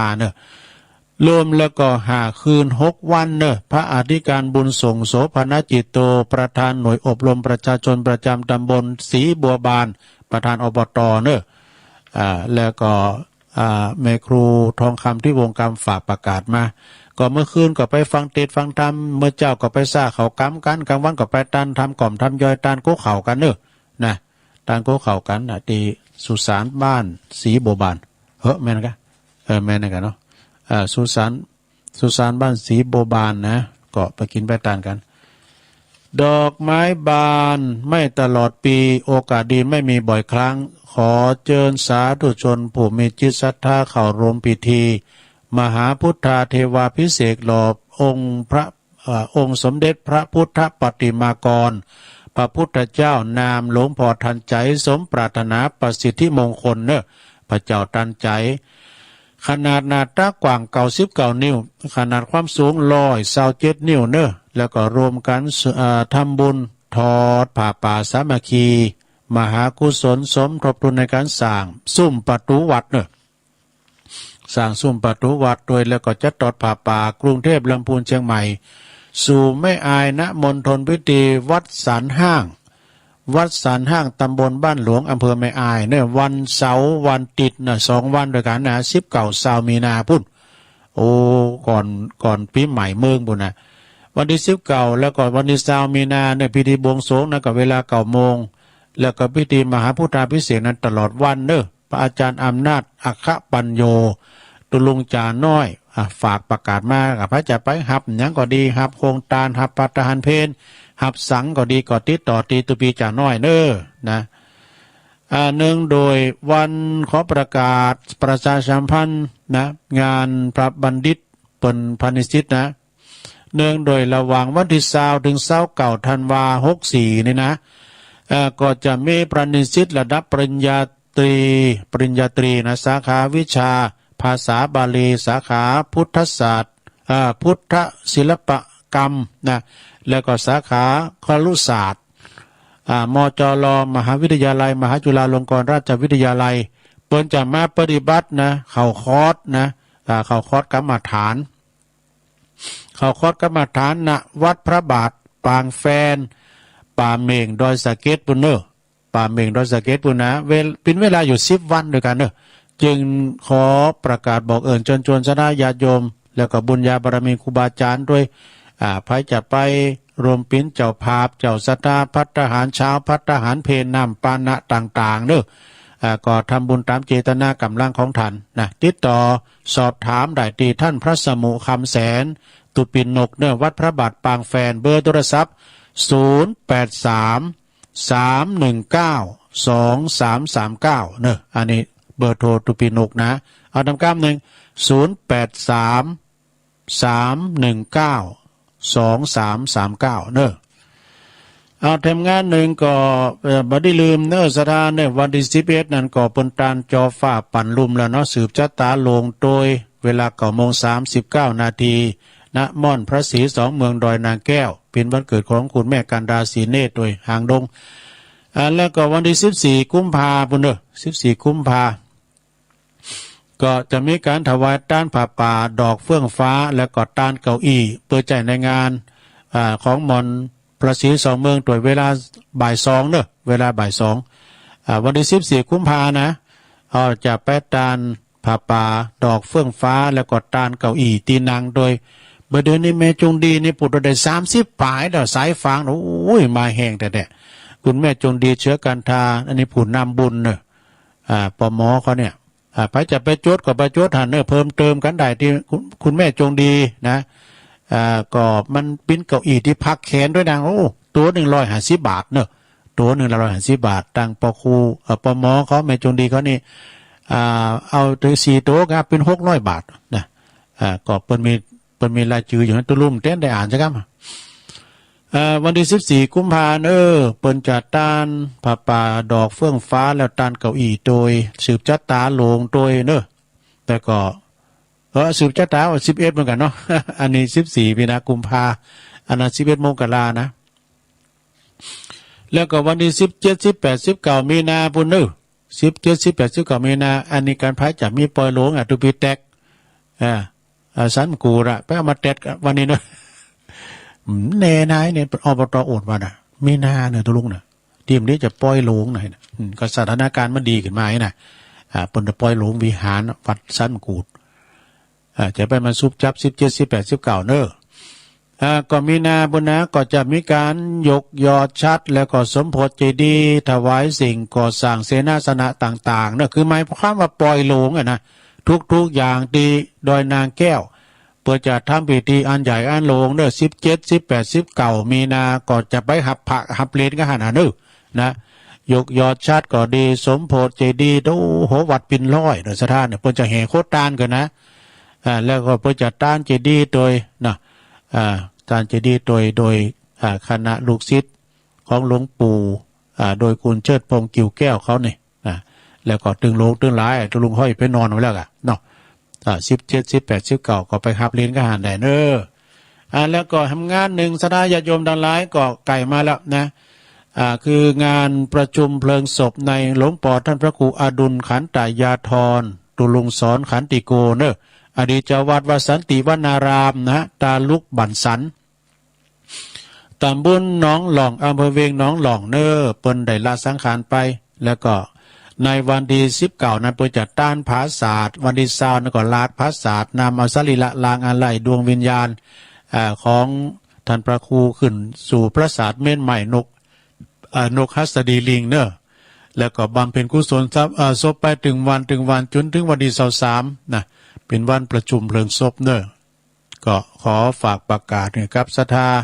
ญาติโยมลูกศิษย์ลูกหาไปรวมทำบุญปล่อยหล่อด้วยกันเนอะนะมีท่านพระอาจารย์สุวิทย์ปภัสโรตุปิแก้วรักษาการเจ้าวาดวัดสันติวนารามนะฝากประกาศมานะตัวลุงก็จะไปตั้งแต่วันที่20ไปเลยนะ21 22 23เนาะเอาละศรัทธาญาติโยมทั้งหลายกันเดียวกันเนอะตัวลุงก็ว่าจะประกาศอันนี้กันเนอะศรัทธาเนอะตักมาตั้งลายให้หน่อยเนาะโอ้ขอบคุณเนี่ยวันนี้ก็มีอันเจ้าอธิการวิชาสุจินโนตุปิชาเนอวัดป่าตานเจ้าคณะตำบลโมงน้อยแล้วก็เจริญปอนตังปอครูปอครูสุทัศน์กันทวังโดยเนอปอครูปออาจารย์เนาะนะแม่ครูทองคำที่วงคำโดยนะตื่นเต้นย้ำเหลือตัวลงอุพิษอุทุกหานคุณเท่า แต่กันเนาะมันโปรดไข่โหดนะกันไม่ครูโยมปีกันหาสีเพชรอันนี้เปิ้นอยู่ปุ้นอยู่เชียงใหม่อยู่กับลูกกับเต่าปนบุญนะแล้วก็แม่คุณแม่ชื่นใจแล้วก็ปอบุญศรียานะจากแม่อายตัวนี้ฟังอยู่นะครับนี่นะแม่สุทัศน์ดีมูลจากแสนพรมทุ่งปีแม่เดินเพนทิมหว่างตัวนี้ฟังอยู่เนื้อตุเจ้าแม่แสงเอ้ยชุดตีวงอันนี้จากแม่ย่อยสันทรายแม่คำแดงคลองมีต้อยฟังอยู่น้อยต้อยนี่ก็เป็นกำลังใจตุลุงเนอสาธุปอบุญธรรมใจกาดโดยจากหมูเปิ้งนี่ฟังเพลงตุลุงมนดีรับปอนแล้วตุลุงเรียบร้อยแม่แดงอัมพรจากแตนดอกไม้โดยนอจอมตองยายปันตุลุงวันนี้หนาวเลยถึงวันเนอเนี่ยหนาวได้กะยายแดงดอกตาล้อมโดยเนอแล้วก็สุมาลีใจตาจากเวียงป่าเป้าตุปีหนุ่มจากไฟหินโดยเนอแม่สาแม่หลงสายฝนจันทร์คุณนะพี่น้องหลายปิ้งน้องผ่าขาวนะคุณพี่อันนี้ยุพินหอมมาลาพี่น้อยจากแม่หยวกเนาะแม่หยวกกกลางเวียงเจียงใหม่ปุ่นนะอาจารย์ชัยทองขันโดยขอบคุณอาจารย์ชัยประครูเนอะโยมการดาสีเนตรโดยกล่าวนมัสการฟังอยู่จ้าและก็อันนี้สุดที่สนใจนะสุดที่สนใจฝากความคิดถึงแบตังแม่อุ้ยหมอนวันดีโดยเนอเก่าสิปายล่ะชมรมวิทยุจากดอยหลังถ้ำตัวแล้วก็มีชมรมสกาย81ด้วยเนาะแม่ครูยากศนโดยอาจารย์หนงอภิญญาโดยเนอพระครูนาลงโอ้ยอันนี้เป็นสาธมิกตุลงปุ่นไปอยู่เมืองนานบุญตุปีลงนะอยู่อันเมืองนานบุญทุ่งพึ่งเมืองน่านบุญนะเนาะแล้วตะเอียแล้วนะจบไปแล้วต่อไปนี่ก็เป็นรายการหน้าหมูเนอตุลุงก็จะได้ตักตายพอออกศรัทธาเนาะมดเฝ้าแล้วนี่เอาใครจะโทรมาเนาะชงชุดท้ายนี่วันนี้พิษผัดไปหลายอย่างมาปวดไข่โหดนะ แต่สืบชะตาก็ต่างอกต่างใจขอพวกนี้ก็จัดเตียดอยู่เนอะจัดเตียดในสงการต้านหาคุณตายเนี่ยเป็นจะใดพวกก็จัดเตียดน้ำเตียดทำอยู่นะ0899556506เจริญปอนช่วงนี้วันนักไก่ที่ใหม่นอกใจกับป้อนคือนะเจ้าเนาะเสียงวันนี้10 บทเป็นเดินธันวานี่นะเจ้าเนาะสลูหานไปปีใหม่ปีคานปอนหือวงวานญาติพี่น้องขอป้อนพิเศษตุลุงยองต่อไปรับรองว่าไข่หัวเจ้าทำโรยเงินทองมีของไม่เข่าใดเป็นเจ้าพญาจักทำมันใดจักหายจักท่าขอหือเอาหิมาหาใดจักขึ้นจังเนื้อหรือจักลองไต่มีจกใจหนัก จักอยู่ที่ไหนมีคนหักตามสียายหน่อยก่อนไปถ้าจักชื่อหวยพี่น้องตั้งหลายปีหนึ่งเอาไปตายอยู่ยายหน่อยส่วนหน้าอยู่กาอยู่เกินลอยพอนั้นพอหน่อยใจเดินฟันเจ้าตั้งยองวันละกรรมนะเจ้าวันนี้กรรมว่าปูดปูดไข่โหอย่างเจ้าเนาะ คำว่าโกดมีภาษาไทยแปลว่าติพันนะเจ้าไว้ตาเจ้า โปรดนี่นะนึกว่ากังนี่ เอ้าเจริญปอน อยากได้สารเจ้าตัวลุง โอ้แม่สีทอนกันเนี่ย เจ้าวันนี้มาเจ้า อันมันวิทยุดังอยู่เนาะวิทยุ เจ้าวันนี้ดังเด้อชัดเจนดีเจ้า อ๋อดีกะน้อง แต่ว่าถ้ามันไม่ดัง วันนี้ชัดเจนดี นะครับมันเต็มกับอินเทอร์เน็ตพอยนะ เจ้าฟังแต่เจ้าแล้วเด้อ โอ้ขอบคุณ ลุงไปค่ะละไปค่ะแต่ลุง ขอบคุณแม่สีทอนหลายๆเนอะโอ้ เจ้า น้องโบ สาธุเจ้า น้องโบชัยประการก็ฟังกันหลายพดไปตั้งทำตามเต้าทำตับเต้าเด้อเนอะแม่โบพันเอื่นไปตั้งเมเสวนารีหวนอ่อนได้เนอะหวนอ่อนจากปุ้นอุโมงค์ละปูนอ้าวเจริญปอน ภาษาเจ้าตัวลุง โอ้แม่เพนขาวเตี้ยเอาเลย นะแสงไฟสว่างตาแสงธรรมะสว่างใจสว่างตาได้แสงไฟสว่างใจได้แสงธรรมเจ้าชัดเจนนะตัวลุงก็ขนาดตัวลุงเด้อขอบคุณตัวลุงเต้ถามมาได้เจ้า เอา ภาษา จ้ะ เจ้า สาธุสาธุคนสู้ชีวิตนะนี่นะก็แล้วว่ามอกอันที่ 2เนี่ยเปิดดึงลูกมาละไส้หอมแล้วนะเนี่ยคนสู้ชีวิตนะเจริญปอน ราชการเจ้าย ายพรมาแล้ว ยายพร นอนบกสีอยู่ อันนี้ มันหนาวเลย แม่นะยายพรวันนี้หนาวเลยถึงวันเลยยายพรเนี่ย ฮะ ร้องบัวแดง นี่ก็ตู้มันรถแค่หัวนะ คิดแต่ยายพรนั่นเนาะ ไปจุกันไก่หัว มันก็รถแค่หัวไม่ได้เนาะ สมาเดี๋ยวสมาเด็ดๆเนาะ มันเป็นเนาะไอ้กูยังเจอแล้ว เสียหายกับเปิ้นฟังไปหลายตีอย่างที่อายเปิ้นได้ยินว่าเป็นนานพรมหมดน่ะเปิ้นประดามเป็นนานเป็นนานพรมแม่สุรดาเดเนอร์รัตนมงคลชัยสันสายคลองน้อยแม่คลองแม่คำแดงกับแม่ค่ายบานไว้ไหนตุลุงอ่ะแม่คำแดงคลองเมียยายพรฮะ จะตายก็ดีเลยลูก ดีแล้วเนาะสืบชะตาแล้วก็ดีเนาะ เจ้า แล้วงั้นแต่คืนเฮิรนมาได้ก็บอกเนอะจะติดทางฟรีนะสูงก็ตามคืนนะอันนี้คนเห็นปู่กระเบื้อง นี่สลาช่างเฮงเลยเอินเป็นหม้อนี่ หันในมือถืออะหันวันนั้นก็ไปติดต่อแม่ครูแสงเอ่ยว่าจะไปสอบพนน่ะพนขึ้นติดสอบพนน่ะดอยเต่าพนน่ะแม่ครูอ่ะ มันน้อยบุญโยเป็นพายอยู่ประตูตะเกียบลุง นั่นกันจะติดทำผ่านคืนเนอะมันได้ชายตั้งไงมันดื้อ สัตว์ตั้งไหน ชายจะตั้งหอกเลย เล้งสลากะ cái hàm hơn nhầy còn hơn nó bị đi nè ก็อ้าวกะตูบมะแงนก็ดีแล้วคะแนนมาอยู่ไหนมีความสุขหรอกแปลงเฮือนกาเป็นลาดก็มานอนรับกับเตาเดียวกันนะยินดียายพรนึพวกโทรมาดำนึวันนี้มาเจ้านาบุญเพิ่นบ้านก้อนอยู่นะ0899555656เอิ้นไปทางปอเสียวซับปอเสียวไส้เด้อเนอเหล็กกันทาน้ำดิบน้อยดงนิมิตเจริญปอนเจริญปอน มาจากเจ้าเจ้าลุง แม่พิมพ์มาแม่พิมพ์ เจ้าฟังอยู่เจ้าเจ้า แม่พิมพ์ป่าเดช ไว้พระตื่นเจ้าลุงตัว ตื่นเจ้าได้กะปุ่นวันนี้เก่าว่าป้ากันเด้อปุ่นไฟเห็น หนาวพระเจ้า วันนี้เน็ตมาพอเนอได้ใส่ทุ่งนองมาละถึงวันอ่ะ วันที่ยินเนาะ ใส่อาจารย์เปิ่นถวายกะทุ่งนองอ่ะ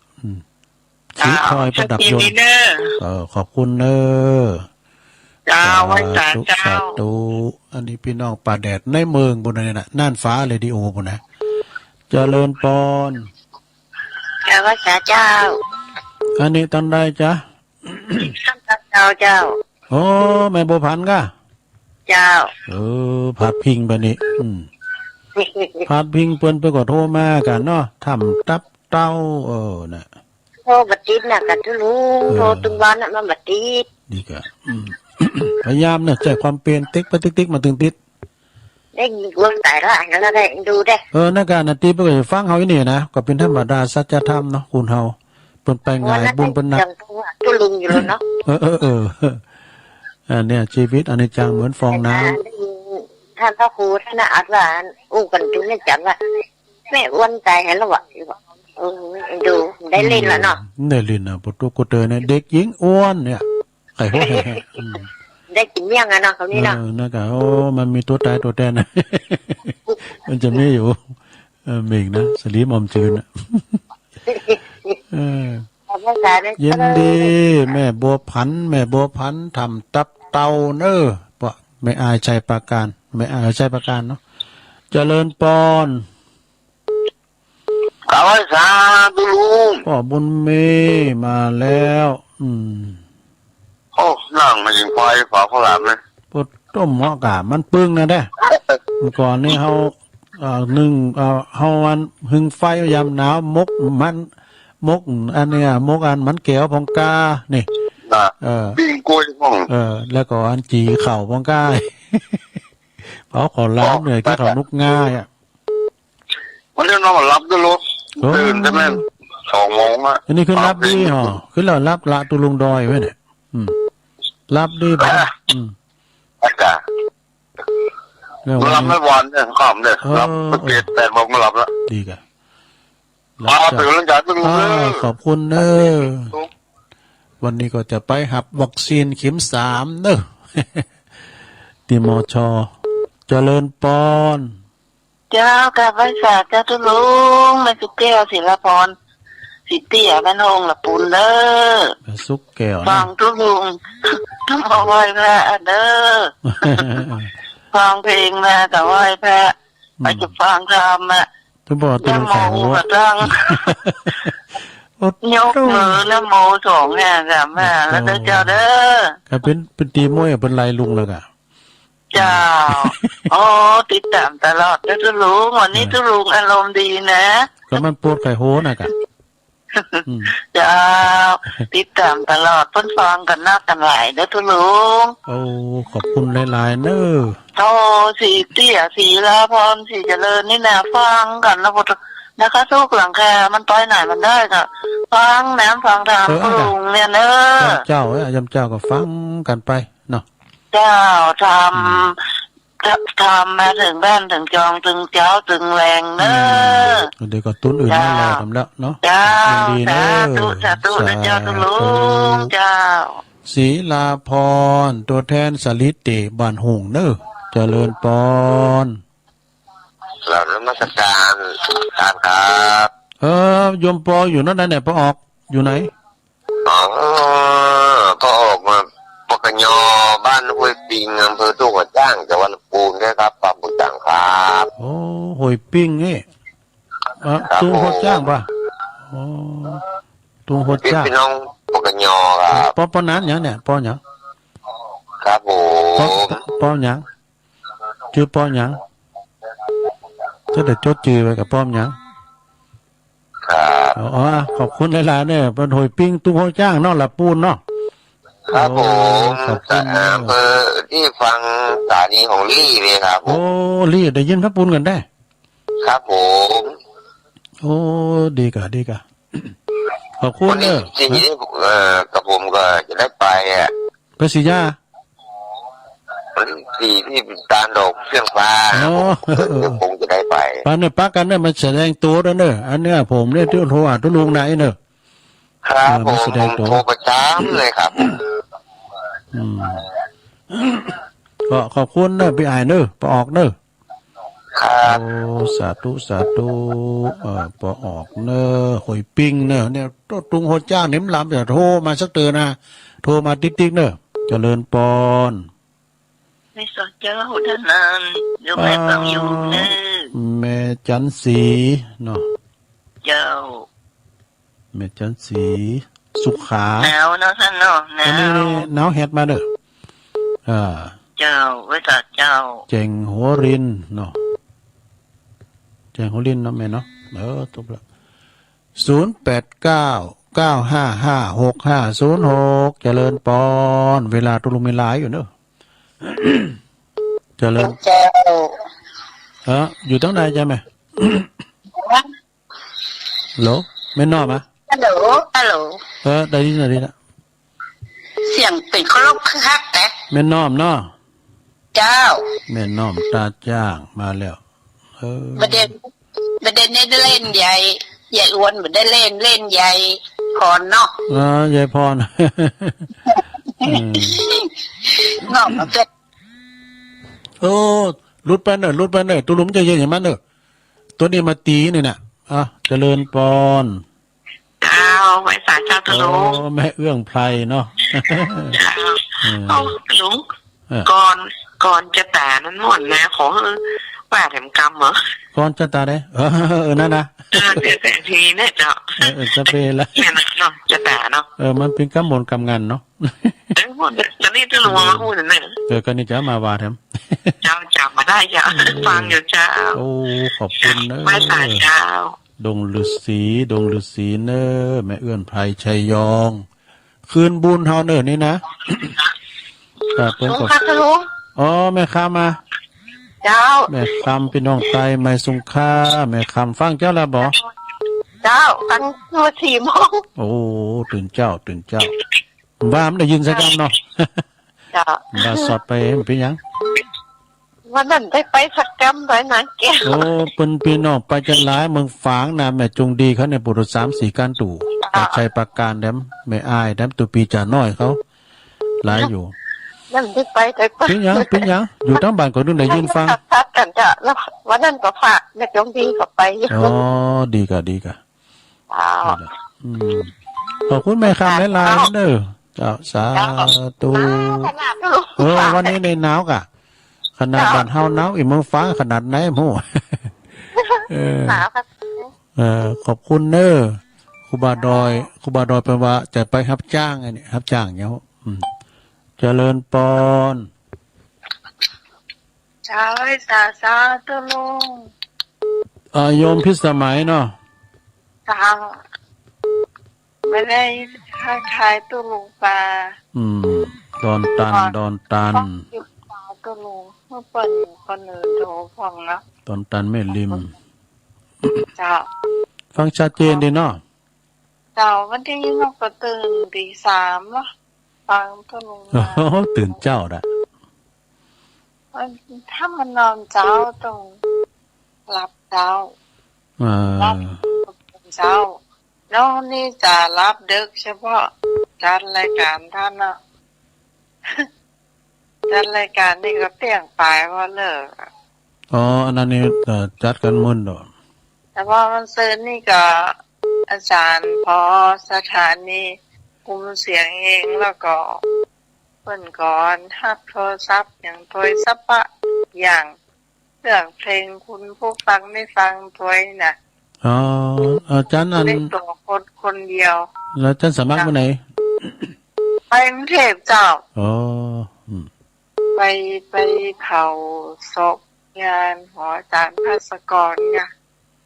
ธรรมศาสตร์ จ้ะ ภาสกรเนาะ เจ้าเอาไว้ป้ากันวันที่9นะเจ้าวันที่8 วันที่8คุณลุงก็ไปนอนแล้วกะไปข้าอาจารย์เน้นหลักเนาะ เจ้า แล้วก็ เจ้า อันต่างอันเป็นต่างตัวเป็นหนุ่มปัดบ่งไว้ครับ เจ้า ยินดีเนอะสาธุโยมพิสมัยสุริโยดรวันที่8ที่เก่าเจริญปอน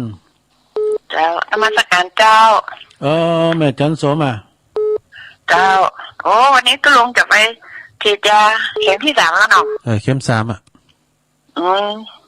องเนี่ยมันถึงเข็ม3เนี่ยได้2อยู่ แต่วันนี้จะไปฉีดกันไข้หวัดใหญ่อะเจ้า แม่น่ะเจ้าวันนี้ตื่นเช้า ตื่นเจ้าได้ตื่นก็ตื่นก็ ฟังตุลุงต้องหอบตื่นสุดท้ายนะเจ้าได้ไหว้พระไหว้อย่างตัวเรียบร้อย ดีกะดีกะ กำลังใจนะเจ้า โอ้ขอบคุณหลายๆเนอะ นมัสการเจ้า ตุ วันนี้กำลังนกงาอยู่ พุทธโรน้ำลายปุ ตุลุงนี่ นกงาเจ้า อืมอ่า อยู่ใกล้อยู่แล้วเนาะ ได้กะ โอ้ ได้ถวายเจ้า นั่นน่ะขอบคุณเนอะ นมัสการนะเจ้า วันนั้นก็ไปดอยนางแก่ก็ได้กินไร้ปั่นอยู่ด้วยคุณเฒ่าประมาเหือปตเหมาะเอาเกลือแพทย์ได้หน่อยเนอะเอามแขนแพทย์มแขนนั่นแหละเจริญปอน ครับขอบกราบแต่ใต้ไวสาบารมีธรรมท่านเจ้าครับ โอ้ปนนั้นใส่ยานเอาเลย ผมได้ฟังท่านเจ้ามาตลอดแต่โทรบอกให้ซีตั้งใจตะวาจะขอเจริญอายุวัฒนะท่านเจ้าได้ผ่านมาขอท่านพระคุณเจ้าได้เจริญงอกงามไพบูลย์ในบวรพุทธศาสนานะครับขอบุญที่ท่านเจ้าได้สะสมนั่นนะขอได้กรรมได้จุนอุดหนุนท่านเจ้านะครับได้ฟังน้ำธรรมคำสอนของท่านเจ้าก็รู้สึกยินดีดีครับ ตื่นขึ้นมาได้ฟังสิ่งที่ดีๆนะครับ ได้ฟังคำสอนขององค์สมเด็จพระสัมมาสัมพุทธเจ้าครับท่านพระคุณเจ้าก็ขอกราบแต่ได้ไว้สาในบารมีธรรมท่านเจ้าด้วยความเคารพอย่างยิ่งนะครับขอกราบไว้สา โอ้ ครับ ขอบคุณปนนั้นหนักๆเนอะปนนั้นสายยันย่างเนื้อสารปีทุกคนก็ไปหันเปื่อนเตียหันติดไฟหินปกขาวจนโลเนอะคุณสูงนะปนนั้นคุณชินคุณทำเนอะ นมัสการครับตุลุงครับผม ปอบึงสีเนาะสียันอ่ะ ครับผม โอ้กำนี้จะไปมั่มทั้งได้แต่หมูเนาะ แต่โอ้แต่ผมเคยได้ยินเสียงกันเขาก็ตึงให้กันอยู่ตะ แน่แม่น่ะโอ้ดีใจกัน แล้วว่าแต่ว่าโทรไปเนี่ยก็มันไม่ได้ถามตุลุงว่าจะไปมั่มจังได้แต่มันเนี่ยกัน พอบุญศรีโทรมาก็ดีใจแล้วบ่ตัว โอ้ช่วงนี้ว่าใครอาลาตอนไหนเขาก็งานข่าวดำติดจนตลอดครับ โอ้นั่นน่ะเปิ้นพัฒนาไปด้วยกันเป็นหยัง ทั้งต่ำนะก็ตั้งงานอบตมนตรีที่วงเปิ้นกินไม้จากการละกักกับเนี่ย นะ เป็นโฆษกละผม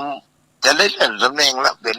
เด่นสปลไปเนี่ยละ อ๋อก็ไปเป็นหยังอดซ้ำดีก็โทษจัดการงานอย่างต่างๆเป็นโค้ช ใจ ข ห อ น่ ง อย มากะ ช่วยชาวบ้านไปเป็นยัง โอ้ดีที่สุดดอกโตหาแต่ยาคุณน่ะมักกะไม่อู่เลยนะแจ่มห้ามดีแหละกันห้องเพลงนี่บ่เลิกอ่ะคุณก็อุปจ้าพินาอย่างพอบุญศรีเขาเนี่ยยากพองอ่ะโอ้ซุปประจำหมู่บ้านเนาะ โอ้คนพูดฟังกับฉันแล้วเลยพี่น้องทางต่ำนะครับ นั่นนะห่างต่ำเนาะ โอ้ครับทางต่ำวันนี้มันเป็นสถาวัดทางต่ำไม่แล้วนะ พี่น้องตุลุงไม่ร้ายกันหน้าคำเขาเนี่ยโปรเล่งพันเขาเนี่ยโลดเขาหมดเนี่ยโดแมนมกะ โอ้เป็นมดกะครับเป็นมด ทิ้นเขาโปรเล่งทางโปรลงมนตรีเขาเนี่ยก่อนเนี่ยอยู่หิมเฮินหิมกันโน่ ครับผม ป่าน้อมเขาป่ามุกดาเขา ตลอดไปงั้นข่าวดำนี่อู้กันตลอดนะครับ ป่าอัมพรเขาเนี่ย ครับ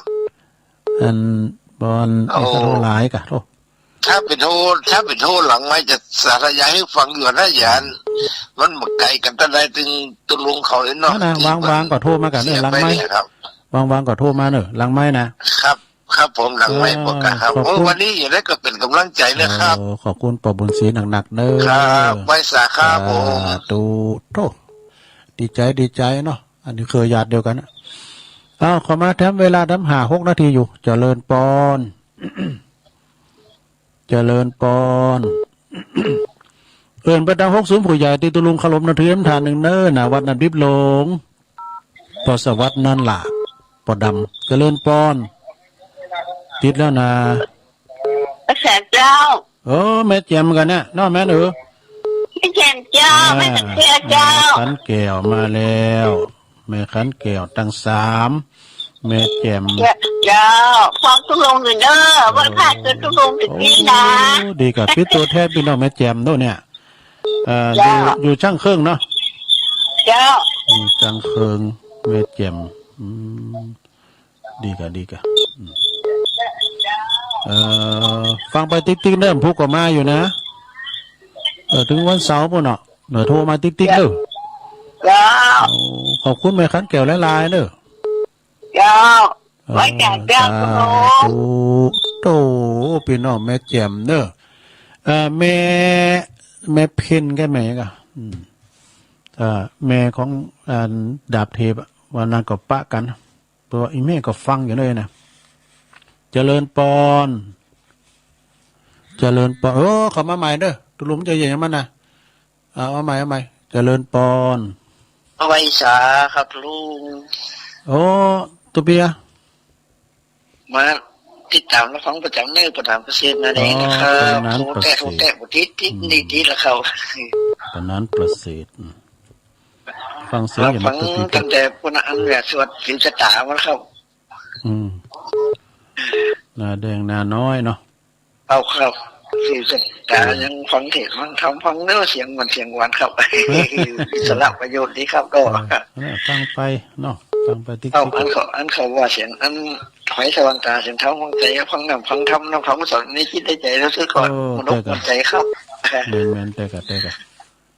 ตัดเย็นดีครับฟังโอ้ ชัดเจ เสียง น ซ้อใส่ไว้เนี่ยนี่ครับ โอ้ กำลังใจตัวลุงเนอรู้อยู่ดีมีสุขภาพยังมันยาวครับโคลงใส่ต่อไปครับ ขอบคุณหลายๆในบรรณาเนอสาธุนี่พี่น้องไก่น่ะนาแดงนาหน่อยเมื่อดูเมืองนานเมื่อก่อนนะปลงวินเขาดำเต้นกาปลงวินเขาเนี่ยเจริญปอน พระชาเจ้าตรงวันเสียงธรรมเสียงธรรม อุ้ยอินมาแล้วนะแม่สาบเสมอ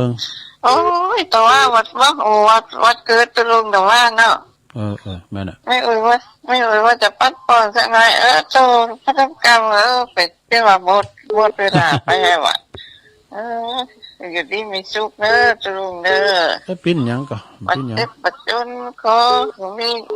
บุญกุศลมีอายุมันยืนยาวนะอยู่กับชาติคุณมึง โอ้ขอบคุณหลายๆอ่ะโทษ ไม่ได้เจ็บแต่เป็นสังสุขภาพแข็งแรงอยู่ตลอดเวลาเนอะ เจ้าสาธุ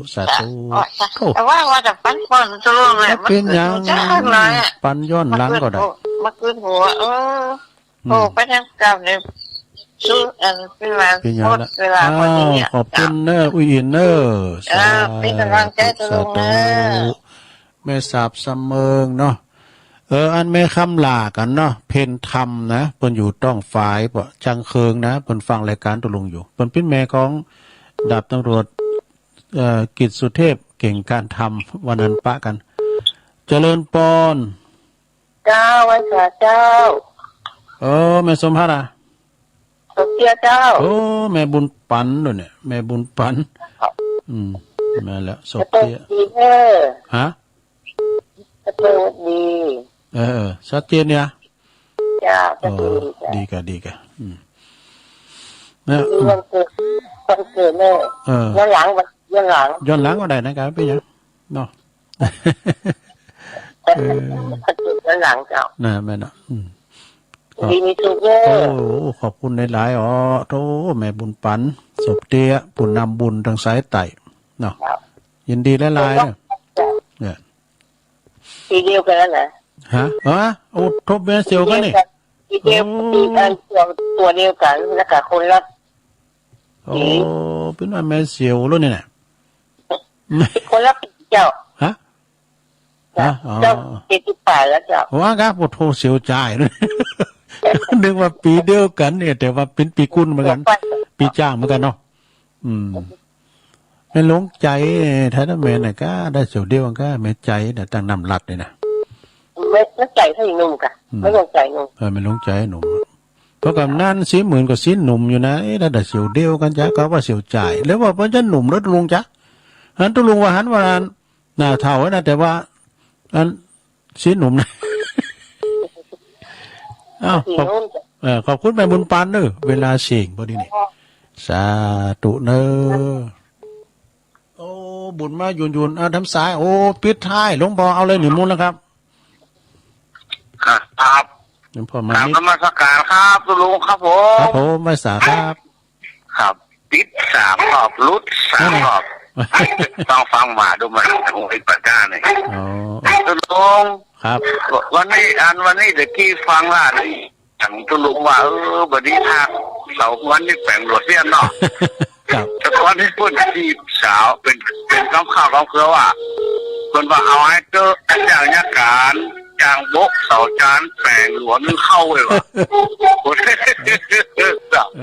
แล้วก็อันนี้เรื่องแท้เลยเนี่ยต่อไปนี้นะ ไม่น่ะ วันที่26ท่านพระครู เอาครับ ตอนทางที่ท่าควรทำบุญเนาะเอาไปเริ่มกันแล้ววันที่27อยู่ว่างๆในวัดวันที่28ลุงเรียกคนมานิมนต์ผมตรวจเอาซองบอกบุญมาบอกกับสถานญาติโยมกับแม่แดงเก่าเนอะก็จะตานพระป่าวันที่28